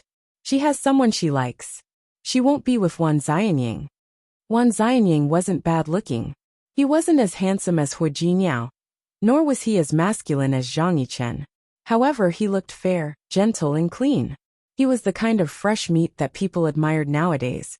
But she knew that he wasn't Shi Mengwan's type. She has such high standards. Wan Xianying's family was not bad. Most importantly, Wan Xianying's aunt had wanted Wan Xianying to marry for a long time. If they were really interested in each other, Hu Jingyao thought it would be a good thing. After all, Shi Mengwan was a nice person, even though she always tried to steal his wife. It's not that she has high standards. Su Qingsang thought about it, and decided to tell Hu Jingyao. Mengwan likes someone like Zhang Haoze. Don't try to pull strings. Zhang Haoze? Of course Hu Jingyao knew Zhang Haoze. They had met before. Thinking about Zhang Haoze, Hu Jingyao frowned. Zhang Haoze is engaged, right? Yes. So they have no chance. But even if they had no chance, Shi Mengwan wouldn't change her mind to like someone else. Since they have no chance, let's try with Xianying. Xianying is a nice person, and he's not a playboy. Compared with other people in Rong City, he's clean and honest. By other people, Hu Jingyao was referring to his cousin Lu Lixian, who wasn't very reliable. I'll ask. But my intuition tells me that she has no chance with Xianying. When her hair was almost dry, Su Qingsang turned to look at Hu Jingyao. Jingyao, I forgot to tell you something. What? It was rare for Hu Jingyao to see her so serious. Don't tell me you also have someone you like outside? Su Qingsang glared at him and ignored his joke. The hot spring club that you asked me to go to. Are you familiar with the boss inside? Not really. Hu Jingyao was telling the truth. He worked with Tianyu Group once before, but it would only happen once. Later, I heard that his background wasn't very clean, so we didn't work together anymore. As the president of Tianyu Group, Hu Jingyao was quite picky about his collaborators. It was said that the owner of the club was quite powerful, but that background was probably a little shady. Usually, the two families minded their own business. Later, he spent a lot of money to build his hot spring club. Naturally, he invited Hu Jingyao. For the sake of their previous cooperation, Hu Jingyao went there once. The other party was also very happy and gave him a gold card. There were too many such favors, so when he came back, he just casually left it there. If it weren't for the fact that Shi Mengwan had come to visit Su Qingsang this time, Su Qingsang wouldn't have let her go. He would never have thought that there was such a place to go. So you're not familiar with him? Yes, I'm not familiar with him. Hu Yangyuan, Hu Jingyao's great-uncle, was an official. He could be called a high-ranking official. Hu Jingyao's great-uncle was also a military commander. The Hu family was very cautious. They would never let themselves make mistakes. They would not let others gossip about them. Since they knew that the other party's background was a little awkward, they naturally wouldn't rush to make friends with him. But the Hu family wouldn't be afraid of them. What's wrong? Didn't you have fun there? It's not that I wasn't happy. Su Qingsang blinked and told him about her encounter with Zhang Yichen. After all, it was a big deal in the club. If the owner of the club told Hu Jingyao about it in the future, she wanted him to know. She was also worried that if the owner of the club was really a shady person, Hu Jingyao wouldn't be able to guard against him. Is that so? Zhang Yichen wouldn't easily appear in that kind of place. Hu Jingyao's mind was working fast. He thought of some rumors he had heard before. Let's not go to that place next time. Of course we won't go there again. Since Hu Jingyao said so, Su Qingsang wasn't stupid. She wouldn't go there again. I just wanted to tell you. I didn't offend anyone openly. But at that time, I still used your power to suppress them. I'm afraid that they will cause you trouble later. Hu Jingyao put his arms around her waist. He enjoyed the care and worry in her eyes. Honey, why do you care about me so much? Su Qingsang blushed a little. He was her husband. If she didn't care about him, Who would she care about? Honey, why do you care about me so much? Hua Jingyao suddenly became serious again. He put his face close to Su Qingsang's. Honey, I'm so touched. Su Qingsang couldn't stand it anymore. She took a step back to avoid his face. His hands were still on her waist. She couldn't move away at all. She put her hands on his chest and said uncomfortably, Anyway, I mean you should be careful. She didn't want to cause trouble for Hua Jingyao, but if trouble really came, she could only brace herself and face it. After all, in that situation, I had no choice but to use your identity to suppress them. Fortunately, it was fine. But then where did your uncle go? What did he do? I don't know. Anyway, when we got changed and came out, he was gone. Thinking of the mustached man's face the next morning, he should have passed, right? Don't worry, honey. They won't be so stupid to provoke me. It would be fine if they didn't provoke him, but if they really did provoke him, even if that person had a powerful background, so what? He wasn't afraid. Next time something like this happens, just use my identity. Hua Jingyao looked at Su Qingsang with an indulgent expression on his face. Don't be polite to those people. Just tell them who you are. If there were still people who were stupid enough to make Su Qingsang unhappy, then he wouldn't be polite. Su Qingsang was a little touched when she heard that. The feeling of having someone behind her was really good. But after thinking about it, she reached out and gently poked Hua Jingyao's chest. Do you think I cause trouble outside every day? This time it was purely an accident. If it weren't for my uncle suddenly rushing in, I would still be in the hot spring. Thinking of Zhang Yichen, Su Qingsang remembered how she was almost disheveled when he broke in. You're tuning in to the Li Mei's Wuxia Whispers YouTube channel. We're so grateful for your support, and don't forget to subscribe to join us on this incredible journey through captivating stories. Your generosity through donations truly makes a world of difference, as it's the primary source of revenue that allows me to expand and enhance this channel for you. Thank you from the bottom of my heart for being a part of this adventure.